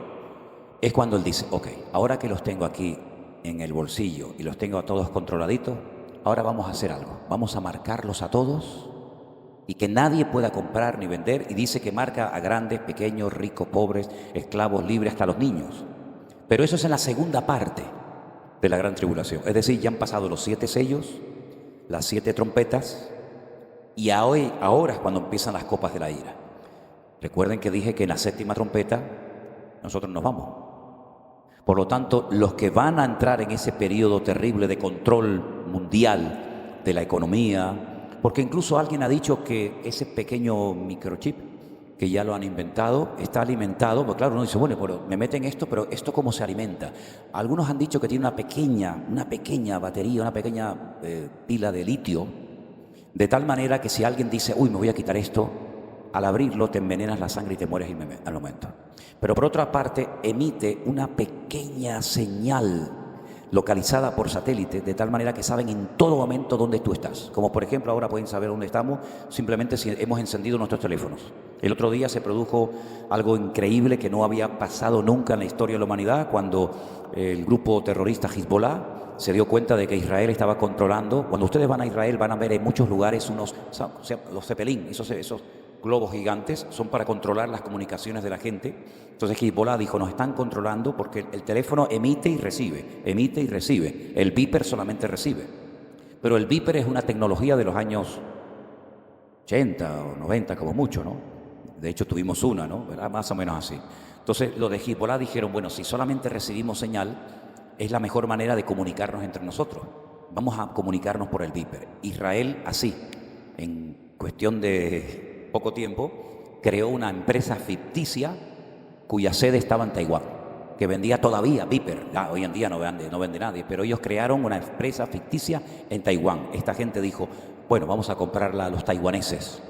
Pero mientras tanto, dentro le habían metido una carga explosiva y después los israelíes ponían la batería a 190 grados de temperatura, ¡pum!, explotaba y muchos perdieron piernas, brazos, cabeza, ojos, etcétera, etcétera, ¿no?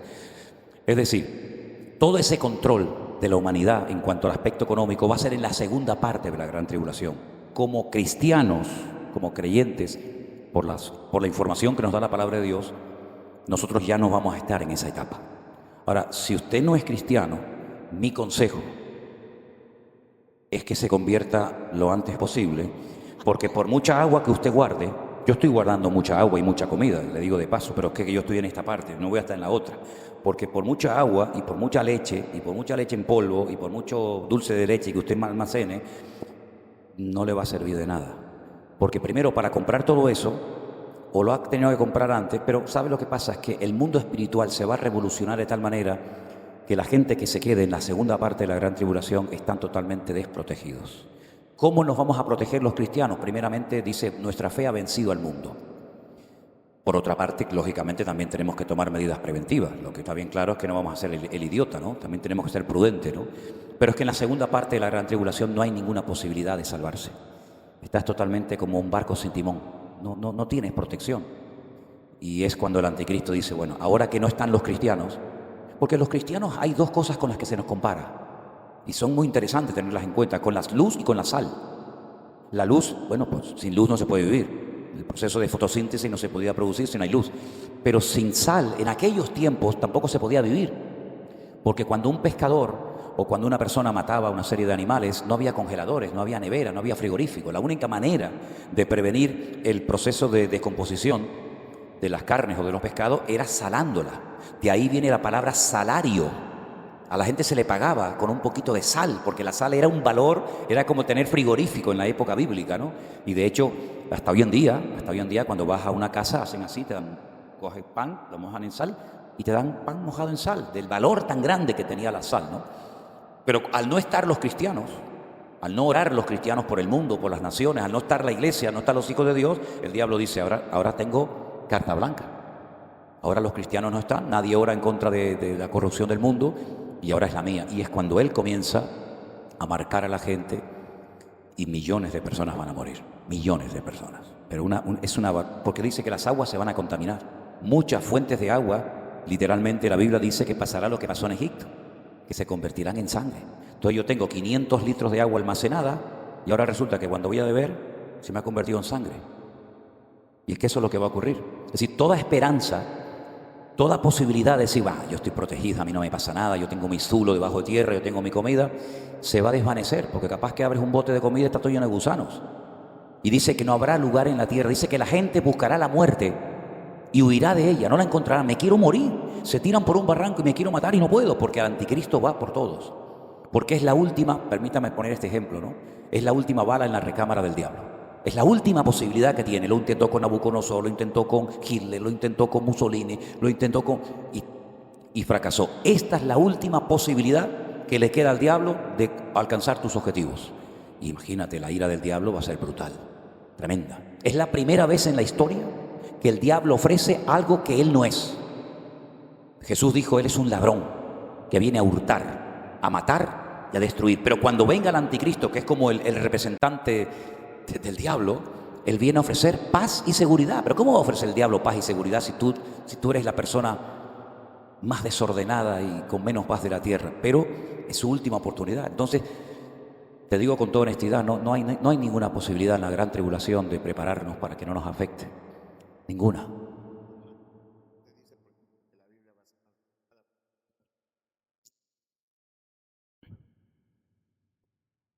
Por eso hay que decirle a la gente que si algún día vienen a la iglesia y la ven vacía y ven la luz encendida y los micrófonos encendidos y las Biblias tiradas por el suelo, y usted llega y dice, pero una pregunta, ¿la reunión a qué hora era? A las 10:30. Los que llevo 2 horas esperando y aquí no hay nadie. Es que nos fuimos con el Señor. Esa es la cruda realidad. Que nos fuimos. La compañía norteamericana Pan American, que ya no existe, tenían el contrato de vuelo de los pilotos que no podían viajar 2 pilotos cristianos en la misma cabina. Porque si venía el Señor, los 2 pilotos se van. Imagínate lo que se quedaron dentro del avión. Es la verdad, ¿eh? Es la verdad. Esto pasó. La Pan American se hundió cuando el accidente aéreo más terrible de la historia de la humanidad se llevó a cabo en la isla donde yo vivo, en la isla de Tenerife. Chocó un jumbo de la KLM, compañía holandesa, y un jumbo de la Pan American. Por la niebla se confundieron, se equivocaron de pista, chocaron, los 2 iban cargados hasta arriba de combustible y murieron casi 600 personas en el acto. Dice que el olor a carne llegaba hasta la ciudad, que está como a 10-15 kilómetros de distancia, terrible. Y yo conocí en Argentina a un superviviente de ese accidente aéreo. Se salvaron como unas 11 personas aproximadamente. Y yo conocí a un señor que me dijeron, aquí al lado hay un señor que es un superviviente del accidente aéreo de Tenerife. Y hablé con él, era un militar, se había ido de vacaciones a Tenerife, malas horas se fue de vacaciones a Tenerife. Y le digo, ¿y a qué se dedica? Dice, ahora me dedico a vender Biblias. Voy por toda Argentina vendiendo Biblias. Me llamó tanto la atención aquello, ¿no? Fue en Rosario, en Argentina, hace muchos años, ¿no? Pero bueno, el mundo se va a poner muy complicado y va a llegar un momento en el que no hay escapatoria por ninguna parte. Yo no soy cristiano. Pero ya lo has dicho 4 veces, ¿eh? Sí, pero... Y ya te entiendo que no eres cristiano, pero ante el panorama que te estoy pintando, ¿te insistes en no serlo? A mí lo que me llamó verdaderamente la atención, sí, y que es algo que no estoy para nada de acuerdo, es de que se hayan pegado con los niños. Entonces, ¿que se hayan? Pegado con los niños, que hayan ido con los niños. Y lo que yo tengo vídeos que si te los enseña te hago vomitar, ¿eh? Y yo he tomado como decisión terrible enviarle a los fines de semana a mis hijas con mi padre, que mi padre sí que es creyente y va a la iglesia. Gloria a Dios. Para que no pierda la identidad masculina y femenina. Bueno. Eso es algo y por eso, me ha llamado la atención escuchar la palabra y todo eso. Es interesante el dato que di sobre el anticristo, que ya lo da Daniel en el Antiguo Testamento cuando dice que este personaje, claro, estará tan metido en su mundo, tan metido en sus proyectos personales, que dice que del amor de las mujeres no hará caso. Dice, este hombre está obsesionado con lo suyo, que ni se quiere casar o sabe Dios lo que es, ¿no? Y es que estamos viendo hoy en día que lo que vende es eso. Y es normal. Hoy en día es totalmente normal. Bueno, ¿hay alguna pregunta más? Usted, pásele ahí el micro para él. Yo quería Ah, usted también. preguntarle, sí. Usted sí es cristiana, ¿no? Amén, para la gloria de mi Señor. La madre, no, yo sé que es la madre, yo sí, sé. soy la Sí, madre. claro, claro. Sí. Él va a ser cristiano, él va a servir al Señor. Bueno, hermana, Él haga su va a pregunta. servir al Señor. Haga la pregunta. Pastor, Sí. en esto de los sellos, Sí. es que ya estamos viviendo la etapa de los sellos, porque como ya dice que, bueno, a los perros sí sé que ya les pusieron, pero a los humanos aún no, ¿no? No, mire, escuche. En el capítulo 6 del Apocalipsis, titulado Los sellos, hay 4 caballos que cambian de color. Es una forma, es que el lenguaje, ¿sabe lo que echa para atrás a mucha gente cuando lee el Apocalipsis? El estilo literario. Ya. Un caballo que cambia de color, pero es que todo eso tiene una explicación. Mire, por ejemplo, si usted ve una figura de un jinete, en muchos países del mundo hay estatuas donde se ve un señor montado a caballo, pero el caballo está o trotando o paradito, ¿no? Eso quiere decir que el artista, a quien está exaltando y a quien quiere reconocer, es al jinete. Pero si usted ve en alguna parte del mundo, por ejemplo en la plaza de Venezuela, creo que se llama así, hay un caballo con Simón Bolívar y el caballo está levantado de 2 patas. Aquí es. Significa que el homenaje se hizo al caballo y también al jinete, ¿sí? Por la posición.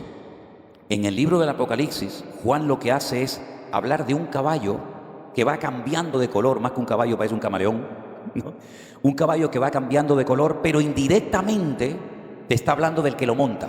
Entonces fíjese, por ejemplo, el primer sello dice: miré y aquí un caballo blanco y el que lo montaba tenía un arco sin flecha y le fue dada una corona y salió venciendo y para vencer. Después adelante dice, y después vi otro caballo rojo y más adelante vi otro caballo negro y después vi otro caballo amarillo, y va hablando de la economía. Fíjate, por ejemplo, lo que dije el otro día, dice, yo no sé cuánto es una libra, yo sé que hay países que tienen libra, no tienen el sistema métrico nuestro, ¿no?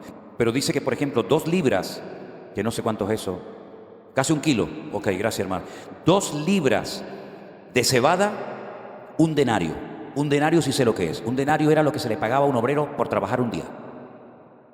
Es decir, que usted dice que 860 gramos de cebada trabajando un día entero, que no me dan ni 1 kilo. Bueno, pues esta es la hiperinflación que va a haber en los últimos tiempos, que yo tengo que trabajar todo un día para que no me den ni 1 kilo de cebada o de harina. No, pero entonces, y después dice 6 libras de cebada por un denario, pero no dañes ni el aceite ni el vino. Así que vino y aceite vamos a poder tomar todo lo que quiera, por lo menos por un tiempo, ¿no? Pero lo que quiero decir con esto, la gente no es consciente de que lo que mueve la rueda del mundo, no para nosotros los cristianos, sino lo que mueve la rueda del mundo, ¿qué es? Ahí está. ¿Cuál es la raíz de todos los males? El dinero. El amor al dinero. Por dinero se mata, por dinero se viola, por dinero se hace una guerra, por dinero se vende, se compra, se trafica, por dinero se hace todo, absolutamente. Y como el diablo sabe que hay 2 cosas que mueven a la gente, es la religión, que es el opio de los pueblos, decía uno, ¿no? Y el dinero, pues eso es lo que él quiere controlar. Yo te voy a ofrecer mi religión y la economía la controlo yo.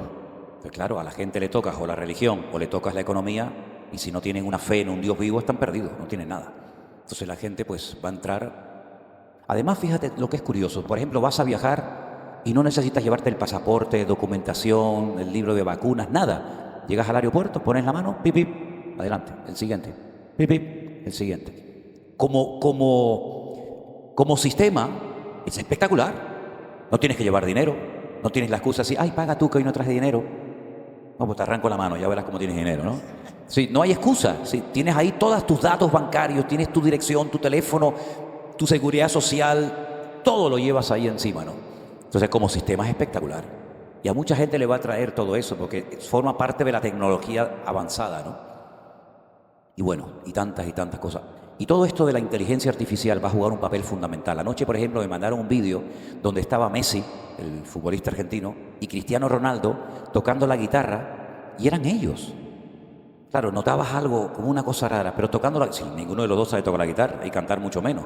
Pero estaban tocando la guitarra y era producto de la inteligencia artificial. Luego ahora han hecho una película donde sale Putin, Donald Trump, Biden y todo. Todos son personajes creados por la inteligencia artificial.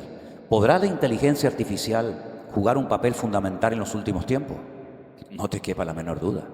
Yo me acuerdo hace años en Jerusalén, perdón, en Tel Aviv, en el aeropuerto de David Ben Gurión, yo iba caminando con mi maleta y de repente me sale así una mujer así. Yo digo, ostras, ¿esto qué es? Me salió así una mujer, hola, ¿qué tal? ¿Cómo estás? Estoy aquí para ofrecerte no sé qué. Y yo decía, Señor, pero ¿esta quién es? Y yo hacía así y no había nadie, era un holograma. Me salió así. Bueno, tú imagínate el anticristo, la cantidad de cosas que hará en los últimos tiempos. Utilizará pues toda la tecnología y más de lo que se está utilizando hoy en día. Yo le dije hace años a una persona, digo, ¿te has comprado una televisión para verla, no? Si así, digo, ¿y te están viendo? Me dijo, ¿eh? Yo nunca me lo olvidaré cuando un día entré a una tienda de ordenadores, de computadoras, y el chico me dijo, ven que te voy a enseñar una cosa, y me llevó al taller, y tenía una pared llena de televisiones, de monitores, y había una mujer cocinando, otro estaba arreglando el coche, otro estaba cortando el césped, y le digo, ¿esto qué es? Dice, estas son todas las cámaras de la gente, de sus teléfonos, que yo las tengo pinchadas. Los veo y los oigo. Por eso hay mucha gente que cuando va a la casa apaga el teléfono o le ponen algo encima porque te están oyendo y te están viendo. Esta señorita Siri, ¿conocen a Siri? Háblale a Siri, te contesta enseguida, te está oyendo. O Alexa, ¿no? Entonces la tecnología, el diablo la va a utilizar de tal manera que le va a facilitar el poder controlar a la gente, que es en el fondo lo que siempre el hombre ha querido, controlar a las multitudes, controlar a las masas y de esa manera manipularlas y meterles en la cabeza pues sus historias. ¿Te das cuenta? No estamos todavía en el primer sello, el anticristo aún no ha aparecido, pero yo tengo la opinión personal de que le queda poco tiempo a este caballero para que lo conozcamos. Aún no está. Es un hombre que probablemente sea de madre judía y de padre árabe. ¿Por qué? Porque él engaña a los judíos y los judíos nunca van a aceptar a una persona que no sea de su raza, que no sea judía. Y para un judío, una persona no es judía si su madre no es judía. Puede ser que su padre sea judío, pero si tu madre es belga, no eres judío. Eso no es bíblico, es una cosa que se inventaron los rabinos por una serie de motivos, ¿no? Así que probablemente este hombre tenga algo de judío y también de árabe, porque al final los logra poner de acuerdo a los dos. ¿Quién pone de acuerdo a estos dos? ¿Quién pone en una mesa a un judío y a un árabe para que se den la mano y para que... Nadie, hoy en día es imposible, eso es impensable, totalmente impensable. Este hombre logrará lo que nadie ha logrado en miles de años, sentar a Jacob y a Esaú en la misma mesa y que se reconcilien y que se hablen. Si ya desde el vientre de la madre estaban peleándose, desde el vientre estaban peleando. Pero el anticristo logrará unificar y hacer que, claro, tú sube ahora arriba a la explanada de las mezquitas, saca a los árabes y construye un templo para los judíos. Vamos, ya lo que faltaba. Pero eso va a suceder. ¿Cómo? Le pregunté una vez a un rabino, digo, ¿pero cómo van a construir ustedes un templo arriba, estando los árabes arriba? Y me dijo, mira la respuesta que me dio. 2000 años estuvimos sin país y en un día levantamos nuestra tierra. Ahí tienes un ejemplo de cómo algo que era impensable se llevó a cabo. Esto va a ser mucho más fácil que levantar un país después de 2000 años sin existir en un solo día. Porque Israel fue el único país del mundo que dejó o que pasó de la nada a ser país en menos de 24 horas. Eso no ha pasado nunca con ningún país, jamás. Una cosa es la independencia, una guerra, pero de no existir, de no tener bandera, no tener himno, no tener tierra, no tener nada, no tener moneda, no tener nada, hacer en 24 horas país, eso no ha pasado nunca. Solamente con esa gente, con ese pueblo. Así que las cosas que para nosotros hoy por hoy son imposibles, Dios no tiene ningún problema, hermano, en absoluto. ¿Hay alguna pregunta más? Ah, perdón, aquí había una preguntita. Venga. Gracias, pastor. Tenía una pregunta. Dígame. Una inquietud. En Mateo 24 hemos leído, ¿no? Desde el versículo 9 dice, entonces os entregarán a tribulación y matarán, seréis aborrecidos.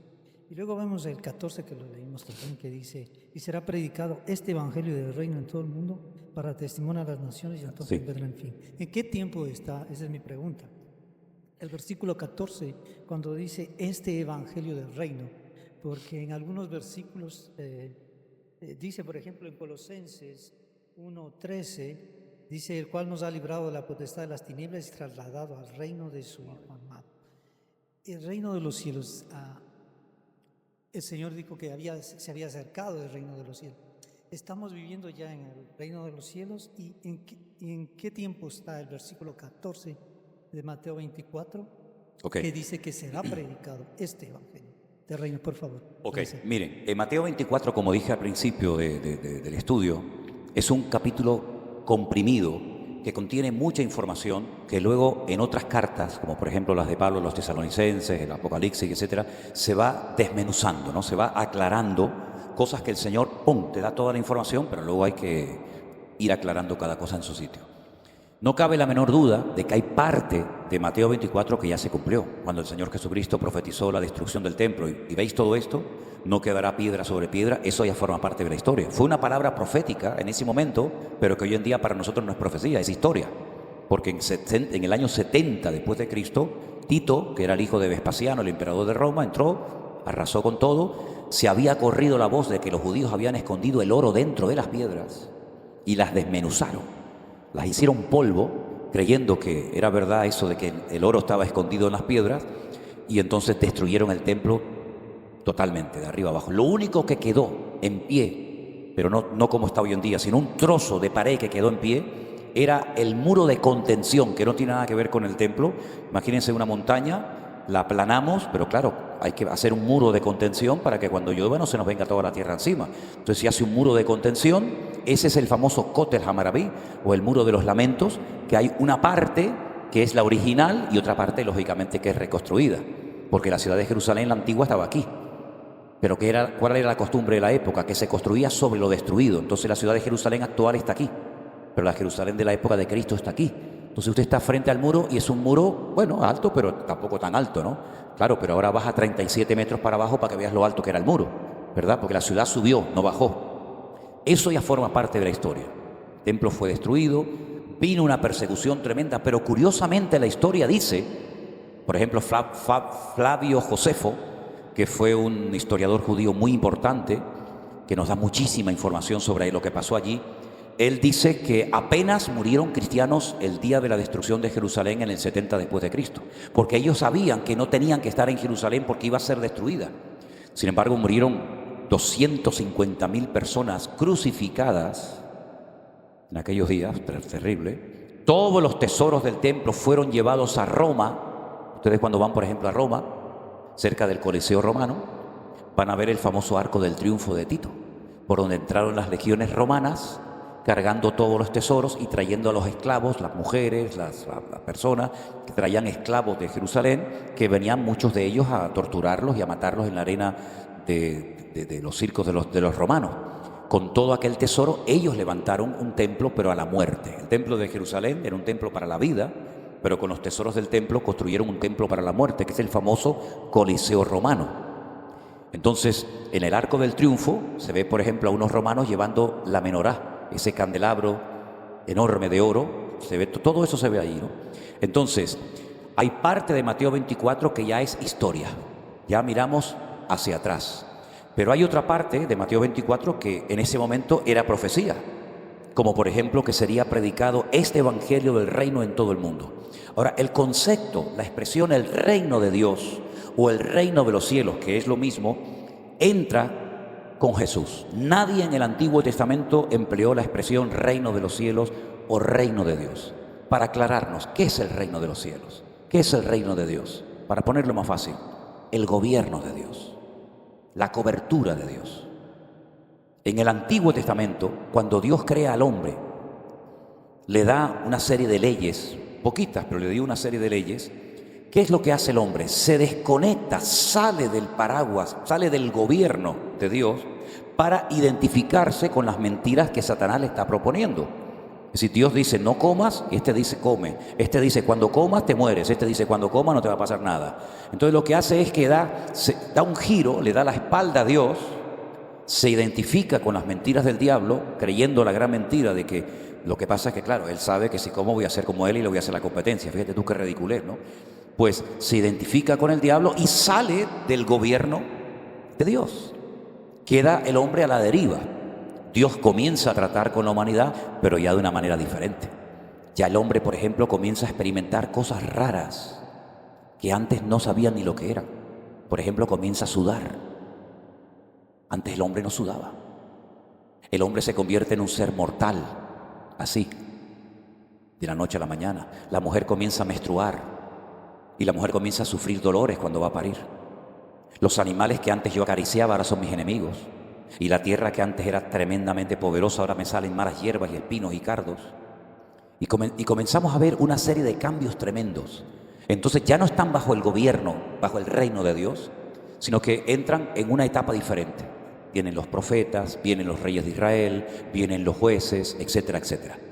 Hasta que viene el Mesías y dice: arrepentíos, porque el reino de los cielos se ha acercado. No lo vengo a establecer, pero vengo a acercarme a ustedes. Ya que ustedes se separaron de mí, yo me vengo a acercar a ustedes. Es como cuando Dios busca a Adán y este se oculta de Dios. Ahora viene el Mesías en persona y se acerca al hombre y dice: el reino de los cielos, que soy yo el rey de ese gobierno, de ese reino, se acerca a vosotros.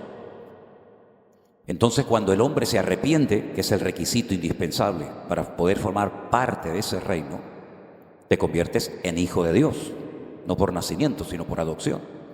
Ahora, esos súbditos de ese reino, claro, tienen también una serie de normas, tienen un patrón, un estilo de vida. Y una de las obligaciones es ir por todo el mundo y predicar el evangelio a toda criatura. Y un dato significativo es que el Señor dice: y yo no vendré hasta que este evangelio del reino, del gobierno de Dios, sea predicado en todas las naciones de la tierra. Yo no creo que falte mucho para poder decir: el evangelio se ha predicado en todas las naciones de la tierra. Es más, hace poco oía que prácticamente ya no hay ni un solo país del mundo que no tenga la opción de oír el evangelio. Imagínense lo que ha ocurrido, la revolución que se ha producido con las redes sociales. Que tú estás predicando con un teléfono, con una camarita, en una isla perdida ahí de las Islas Canarias, y te está viendo una persona en Japón, en la China, en alta mar, en bases norteamericanas en Afganistán, como nos han llamado, en Alaska, en Ushuaia, la ciudad más austral del mundo. Desde la isla de Pascua nos han escrito, desde la selva amazónica nos han llamado. Es decir, prácticamente el evangelio ya no tiene ningún tipo de fronteras. Eso no significa de que todo el mundo ha oído el evangelio, pero que el evangelio, el mensaje del evangelio, prácticamente ha llegado hasta el último rincón de la tierra. Yo estoy convencido de que así ha sido. Entonces yo creo que nos encontramos en un momento de la historia donde pocas cosas, muy poquitas cosas, cada vez menos, tienen que darse para los acontecimientos finales. Por ejemplo, la reconstrucción del templo de Jerusalén. Eso no se ha dado, pero se va a dar, no se preocupen que se va a dar. Porque el sueño de toda la vida de este presidente que está ahora en Israel, Benjamín Netanyahu, es reconstruir el templo de Jerusalén. Hasta tal punto que cuando él ganó las últimas elecciones no las ganó por mayoría. Hoy en día es muy difícil para un partido político, para un gobierno, ganar por una inmensa mayoría. Después se unen los pequeñitos y el que ganó pierde otra vez, ¿no? Pero ¿qué fue lo que hizo este hombre? Pidió apoyo ¿de quién? De los religiosos. Los religiosos, los ultraortodoxos judíos tienen dos partidos políticos.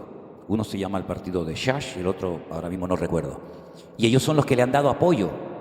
¿Pero apoyo a cambio de qué? Nadie te apoya a cambio de nada. Entonces ellos han puesto sus condiciones. Y una de las metas de los partidos religiosos de Israel es que se les permita subir arriba y reconstruir el templo de Jerusalén. ¿Qué es lo que está haciendo Benjamín Netanyahu? Exactamente igual la estrategia del rey David. La misma. David, ¿qué hacía? Tengo los amalecitas al sur. Tengo a los filisteos en la franja de Gaza. Tengo a los amonitas y moabitas a la derecha. Tengo en el norte no sé qué. Conquistarlos, dominarlos a todos, y en un periodo de calma, entre comillas, subimos al templo y lo reconstruimos. ¿Qué fue lo que hizo Salomón? Salomón en tiempo de guerra no podía haber construido el templo. Porque ¿cómo te vas a poner a construir? 80.000 personas tenían en el Líbano cortando leña todos los días. 80.000. Y después había que traer la madera hasta Jerusalén y colocarla. Es imposible. O hacemos la guerra o hacemos la construcción. Entonces yo hago la guerra y tú haces la construcción. ¿Qué es lo que está haciendo este hombre? Este hombre está tratando de calmar a todos los enemigos, destruirles todas las infraestructuras para que se pueda construir el templo de Jerusalén, que se tiene que construir. Sabemos que se tiene que construir y otra vez va a ser destruido. Y en el milenio, cuando estemos ya en la etapa final de la historia de la humanidad, que es el milenio, cuando todas las naciones que sobrevivieron a la gran tribulación tengan que subir a Jerusalén, el templo no solamente va a ser el templo chiquitito allí en el monte Moriah, sino que toda Jerusalén será un gigantesco templo. toda la ciudad de Jerusalén será un templo inmenso. ¿Cómo sabemos esto? Por las dimensiones, por las medidas que nos da el profeta Ezequiel. Tú sacas, conviertes al sistema métrico nuestro las medidas del templo del milenio y no tiene nada que ver con el que ellos van a reconstruir. Por eso se hace un gran valle, para que el templo sea prácticamente toda la ciudad, para que millones y millones de personas puedan subir todos los años al templo de Jerusalén, adorar al Señor Jesús. Así que estamos en un momento muy interesante, porque esta profecía de que el templo iba a ser destruido se cumplió, y que el evangelio iba a ser predicado en todas las naciones de la tierra, pues yo creo que prácticamente pues también. Así que lo interesante de todo esto es que cada vez queda menos, ¿sí? Pero para que nazca el niño tiene que haber dolores de parto, a menos que te pongan la epidural. Pero epidural espiritual no existe. Entonces los dolores de parto son terremotos, son tsunamis, son huracanes, son volcanes. La tierra está con dolores de parto, pero claro, cuando hay dolores porque tiene que nacer un niño, ¿no? Y ese niño o ese Salvador que tiene que venir es el Señor. ¿Está bien, hermano? Ok, dígame. Son dos preguntas. En realidad, si nos puede explicar un poquito más la apostasía, porque apóstata quiere decir que se aparta de la fe, ¿verdad? Exacto. Entonces son cristianos, son gente que ha conocido del Señor, que se han apartado totalmente. Y la otra pregunta es entre el arrebatamiento, que sabemos que habla de la venida del Hijo del Hombre, ¿verdad? Cuando es arrebatada la iglesia y el milenio, ¿dónde se encuentra la iglesia en ese momento? O sea, cuando dice que todo ojo lo verá al Señor y todo eso, ¿eso es en el arrebatamiento o es cuando viene ya para gobernar en el milenio? Ok, mira, vamos a ir por parte. Mira, la apostasía, efectivamente, no puede ser un apóstata alguien que no fue. Te voy a poner un ejemplo de un apóstata bíblico. Tú vas a decir, te voy a poner un ejemplo de un apóstata bíblico que lo vas a entender al momento. Una de las cosas que mi padre me dijo, si algún día llegas a ser pastor, que lo dudo, eso me dijo. Dice, si algún día llegas a ser pastor, solamente te pido un favor, habla tan claro que hasta el más tonto te entienda. Porque estoy cansado de tener que ir al diccionario a buscar palabras que el pastor predicó que no supe lo que dije. Digo, bueno, yo procuraré enseñar siempre de tal manera que hasta cualquier hermano pueda entender, ¿ok? ¿Vale? El apóstol Pedro le dice al Señor, esta noche me van a entregar, me voy a morir. Y él dice, yo te voy a acompañar a ti hasta la muerte. Primer error, demasiada confianza en sí mismo. Aunque todos te abandonen, yo nunca te abandonaré. Segundo error, menospreciar a los demás creyéndote tú superior a los demás. Tercer error, cuando vienen a llevarse al Señor, saca la espada y le dice, mete la espada en tu sitio porque el que espada mata, espada muere. Tercer error, defender con armas carnales al Señor. Cuarto error, seguir al Señor pero de lejos. Quinto error, calentarse en fuego ajeno con los romanos. Fue bajando. Finalmente negó al Señor. Cuando el Señor 72 horas más tarde resucita y se le presenta a aquella mujer llamada María Magdalena porque era del pueblo de Magdala, le dice el Señor a María Magdalena, dile a mis discípulos y a Pedro, fíjate el matiz, dile a mis discípulos, coma. En hebreo no existen comas ni puntos ni nada de eso, pero en español sí. Hay como una pausa así. A mis discípulos y a Pedro, que suban a Galilea, que allí quiero hablar con ellos. Ahora imagínate cuando María Magdalena va a los discípulos, Pedro está destrozado porque las miradas se cruzaron y con la mirada se lo dijo todo, ¿no? Imagínate cuando María Magdalena entra en aquella habitación y le dice, el maestro me ha dicho que tienen que subir a Galilea. En ese momento, en esos segundos, Pedro habrá dicho, ¿y yo? Ah, Pedro, me dijo el Señor que también subieras tú. Ahora, ¿cómo subió Pedro? Yo subiría temblando. Porque no sé si es mejor que me llame o que no me llame, ¿no? Cuando Pedro subió allí y se lo encuentra otra vez pescando, el Señor lo restaura, ¿verdad? Porque necesitaba ser restaurado para poder volver a ser usado. Pedro apostató porque él dijo, yo no conozco a ese hombre. Yo no sé quién es ese hombre. Él está dando un paso atrás. Se deja de identificar. Tú eres uno de ellos. No, yo no soy uno de ellos. Bueno, pues más claro agua. Ya lo has dicho 3 veces. Ya lo has dicho 3 veces. Entonces, cuando una persona dice, probó el don celestial y fue una vez iluminado y da marcha atrás, eso es en lo que consiste el famoso pecado de blasfemia contra el Espíritu Santo. No decir cosas en contra del Espíritu Santo, sino resistir a la obra del Espíritu Santo que te está hablando, te está hablando, te está hablando y tú haces oídos sordos. Ahora, fíjate hasta qué punto este tema es delicadísimo, que dice Juan que personas que han cometido pecado de muerte, dice, porque hay pecados que no son de muerte, dice, ya ni ores por él, ya no hay marcha atrás. Hay un momento que te has separado tanto, como al faraón, que veas lo que veas y te digan lo que te digan, aunque veas resucitar un muerto, tú no te vas a convertir, y aunque veas a tu madre sanada, y aunque veas a tu hijo no sé qué, es una frialdad de corazón brutal, y dice que es mejor ya ni orar por él. Pero fíjate hasta qué punto pasaba eso en la iglesia de aquellos tiempos, que Santiago dice, fíjense el término que utiliza para hablar, Santiago 5:19, dice, hermanos, si alguno de entre vosotros se ha extraviado de la verdad, sepa que el que haga volver al pecador del error de su camino, salvará de muerte un alma y cubrirá multitud de pecados. ¿Existe o no existe la posibilidad de que uno que conoció se pueda marchar de los caminos del Señor? Bueno, algunos dicen que no, que si se apartó es porque nunca conoció al Señor. Eso es rotundamente falso. Con dolor de mi alma tengo que decir que he conocido incluso a pastores que ya hoy en día son hasta homosexuales, predicando barbaridades y se han separado de los caminos del Señor hace ya muchos años. Fíjate lo que te digo. El Señor no robotiza a nadie. El Señor no quiere amor a la fuerza. El Señor no anula tu libre albedrío cuando te conviertes, ni antes ni después. Usted se quiere convertirse, no te quieres convertir, no te conviertas. Pues no le eches la culpa a la iglesia, al pastor, al diablo, al Señor, al gobierno. Si tu libre albedrío está intacto, Dios te lo podía haber quitado, pero no lo ha hecho así.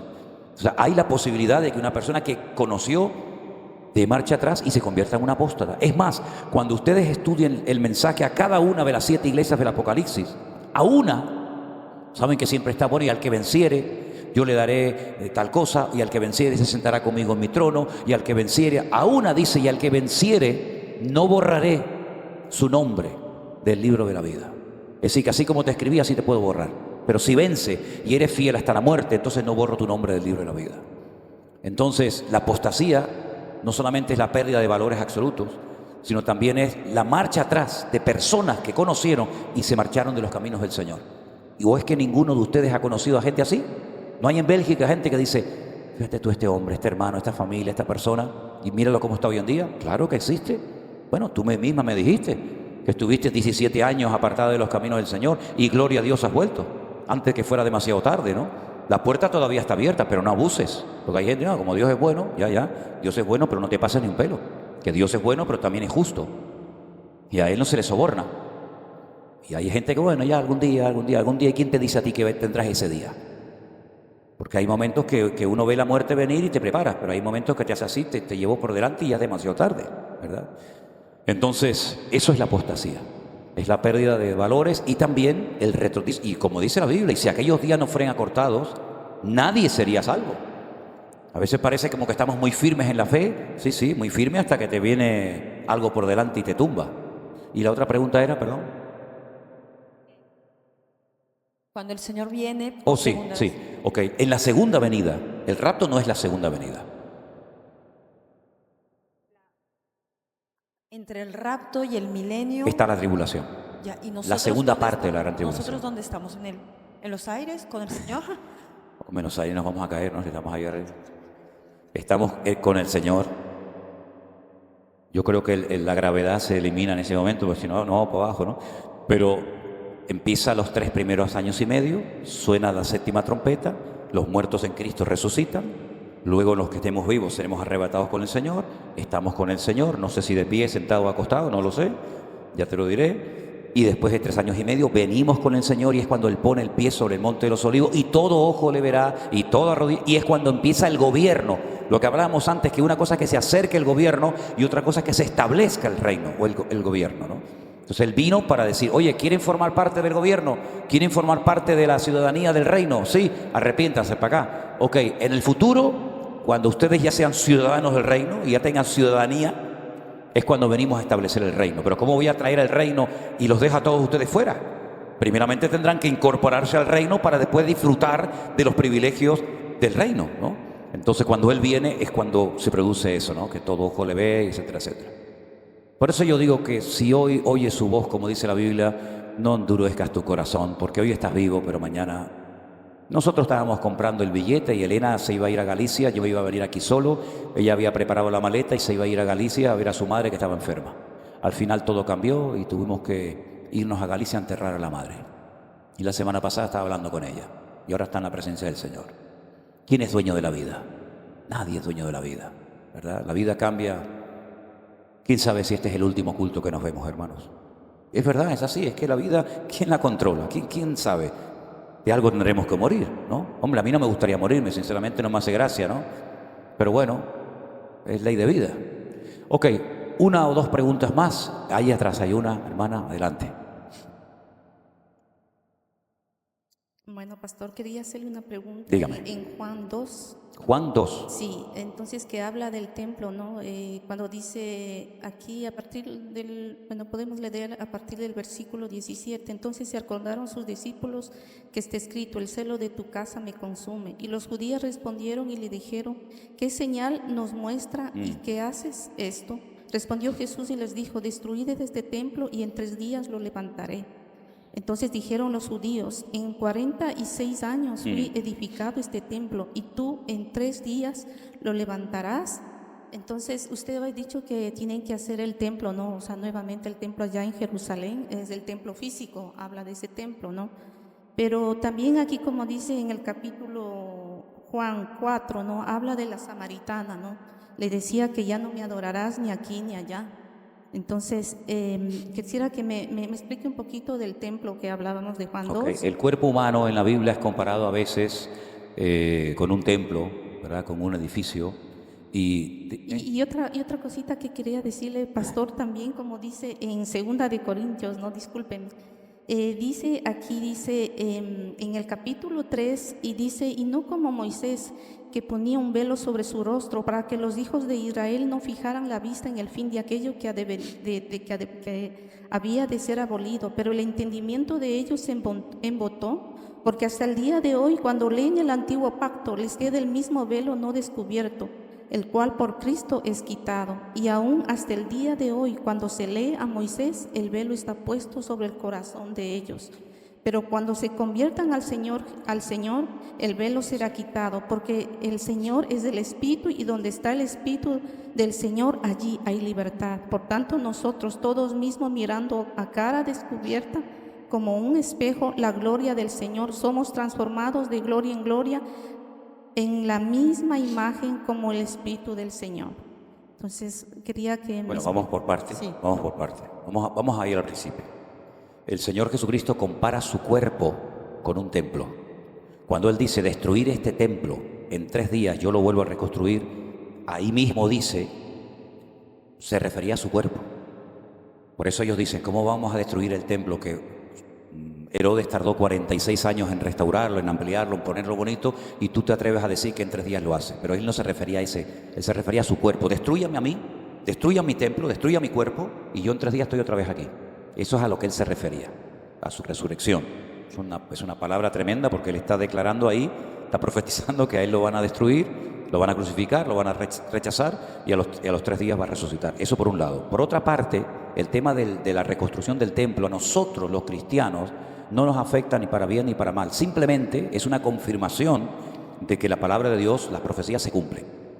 Yo no necesito ningún templo, ni en Jerusalén, ni en ninguna parte del mundo, para tener comunión con Dios, porque dicho sea de paso, también la Biblia dice que no quiero que ignoréis que vuestro cuerpo es el templo del Espíritu Santo, el cual mora en vosotros.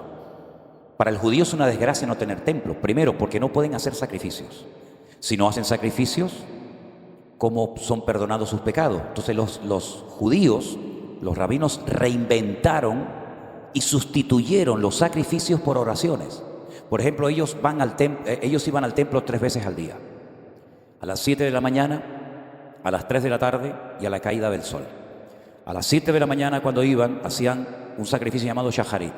Y hacían un sacrificio y presentaban el día al Señor, ¿vale?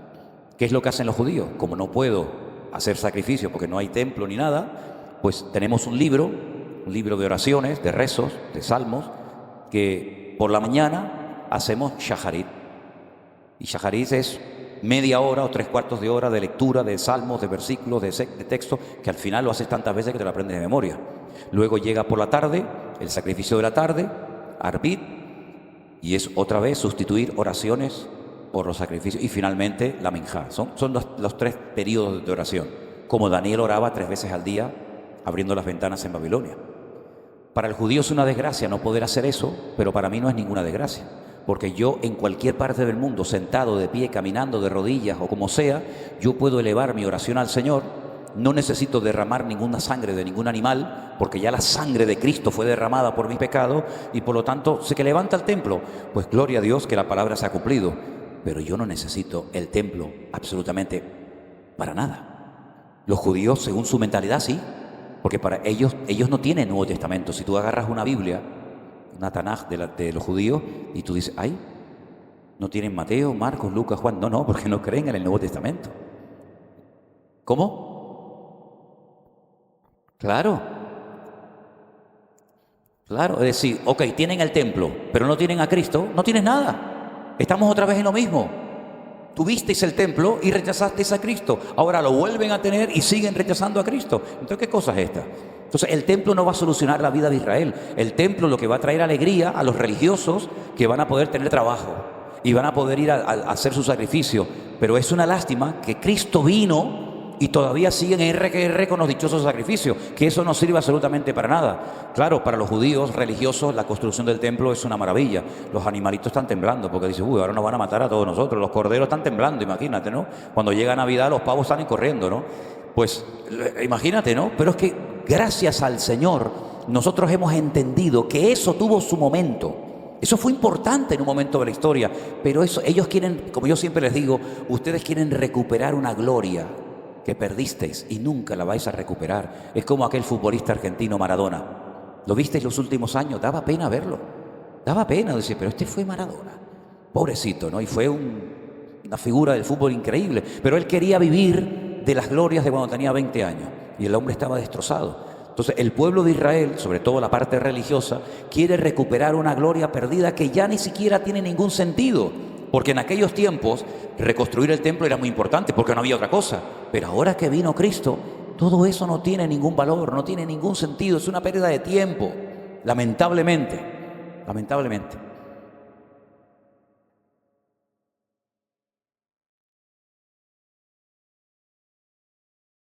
Como dije el otro día, ese altar portátil que ya han hecho, que lo quieren subir arriba para hacer sacrificios, ya lo han dicho.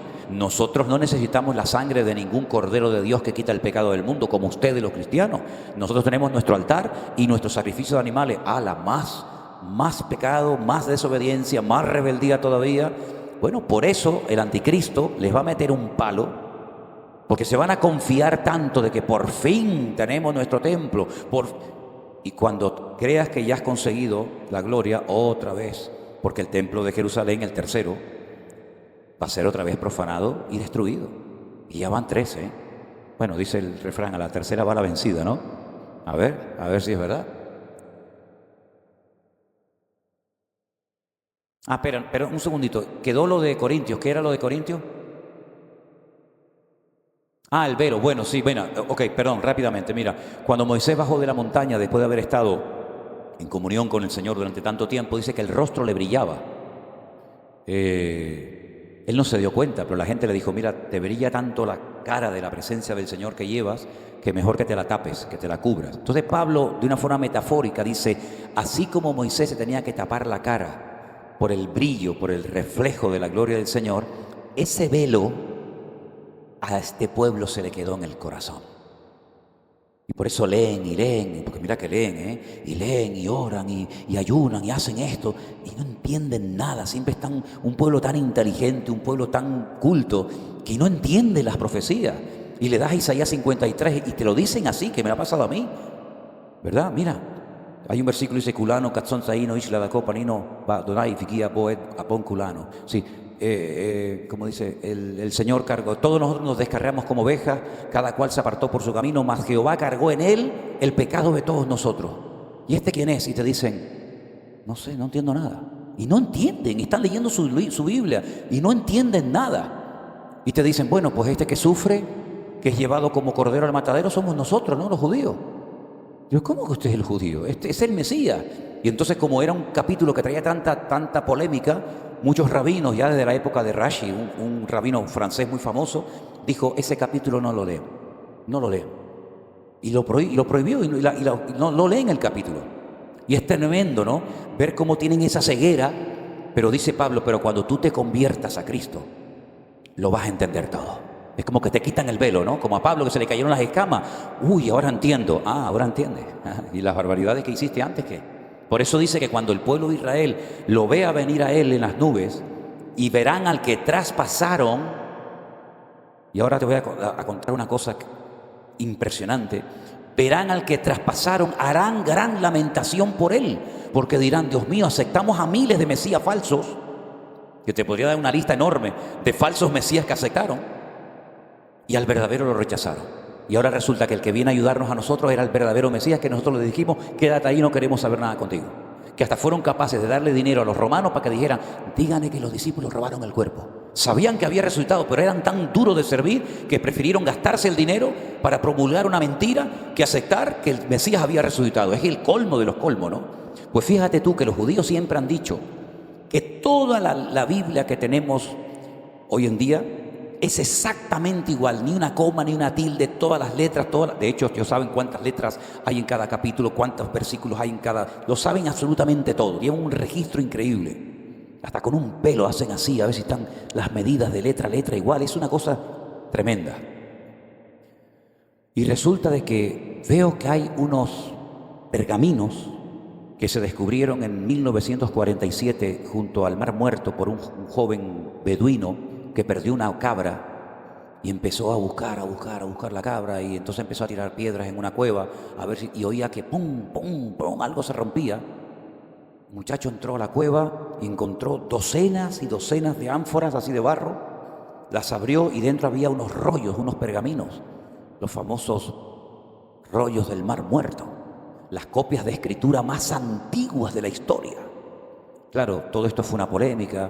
Aún no existía el Estado de Israel, pero bueno, esos pergaminos, gracias al Señor, ya están en el Museo del Templo en Jerusalén. No, en el Museo del Templo, no, en el Museo del Libro en Jerusalén. El libro del profeta Isaías está en un rollo que va así por toda la pared. Saben que el libro de Isaías tiene 66 capítulos, es enorme, ¿no? Entonces son pieles que las atan con los tendones de los animales, y es impresionante ver aquello, ¿no? Y en ese pergamino y en otros libros que aparecieron como los salmos, hay un salmo que es el Salmo 22 que dice, horadaron mis manos y mis pies. ¿Lo habéis leído ese salmo, no? Horadaron mis manos y mis pies. En esos pergaminos que ellos dicen que son exactos a los actuales, lo dice. Pero resulta que coges una Biblia de los judíos, de los manuscritos más modernos, y llegas al Salmo 22 y no dice horadaron. Simplemente cambiaron, no tengo una pizarra aquí para enseñar, solamente cambiaron una cosita, un palito nomás. Y en vez de poner horadaron mis manos y mis pies, dice como león mis manos y mis pies. Como león mis manos. Entonces yo cogí una copia del pergamino antiguo y una copia del pergamino moderno. Y me voy a hablar con los rabinos y les digo, ¿les puedo hacer unas preguntas? A ellos les encanta que le hagas preguntas, que tú parezcas como un imbécil, como un ignorante, porque ellos son los jaján, ellos son los sabios, este pobre desgraciado no sabe nada y tal. Y les digo, ¿es verdad que toda la Biblia, letra, sí, es verdad? Digo, Mire, en el Megilá de los Teilín, en el Mar Muerto, he sacado una copia del Salmo 22 y mire lo que leí. Y dice, ¿qué dice aquí? Horadaron mis manos y mis pies. Okay. Cogí una Biblia de ellos actual y le digo, lea el Salmo 22. Si el hombre llega a tener dentadura, se le cae al suelo al viejo la dentadura. Dice, ¿cómo? Digo, ¿cuál es el verdadero? ¿Horadaron mis manos y mis pies o como león mis manos y mis pies? ¿Cuál es el de los dos verdaderos? Y al momento el hombre entró en pánico y me dice, me tengo que ir, tengo que estudiar, tengo que averiguar esto. No lo volví a ver más, no sé dónde se habrá ido el hombre, ¿no? Pero te das cuenta cómo fueron capaces incluso de quitar un palito, que simplemente cambiando un palito cambias la palabra de horadaron a león, carré, como león, ¿no? En vez de carú, dice carú y pone carré. Es increíble. Entonces, ese velo que tienen, muchos lo tienen porque no lo quieren perder. Porque le hablas del Señor, tienen prohibido leer el Nuevo Testamento. Prohibido leer el Nuevo Testamento. Yo estaba un día en el Shuk, en el mercado de Jerusalén, y estoy allí comprando, comiendo, no sé qué, y de repente un muchacho así grande se me acerca y me dice, pero el hombre estaba con, no sé, con un estado muy nervioso y me dice, yo tuve un sueño hace unos días y yo te vi a ti que tú me hablabas a mí de Dios. Digo, bueno, pues nada. Digo, pero seguro que era yo. Y dice, sí. Digo, bueno, pues nada, pues te hablamos.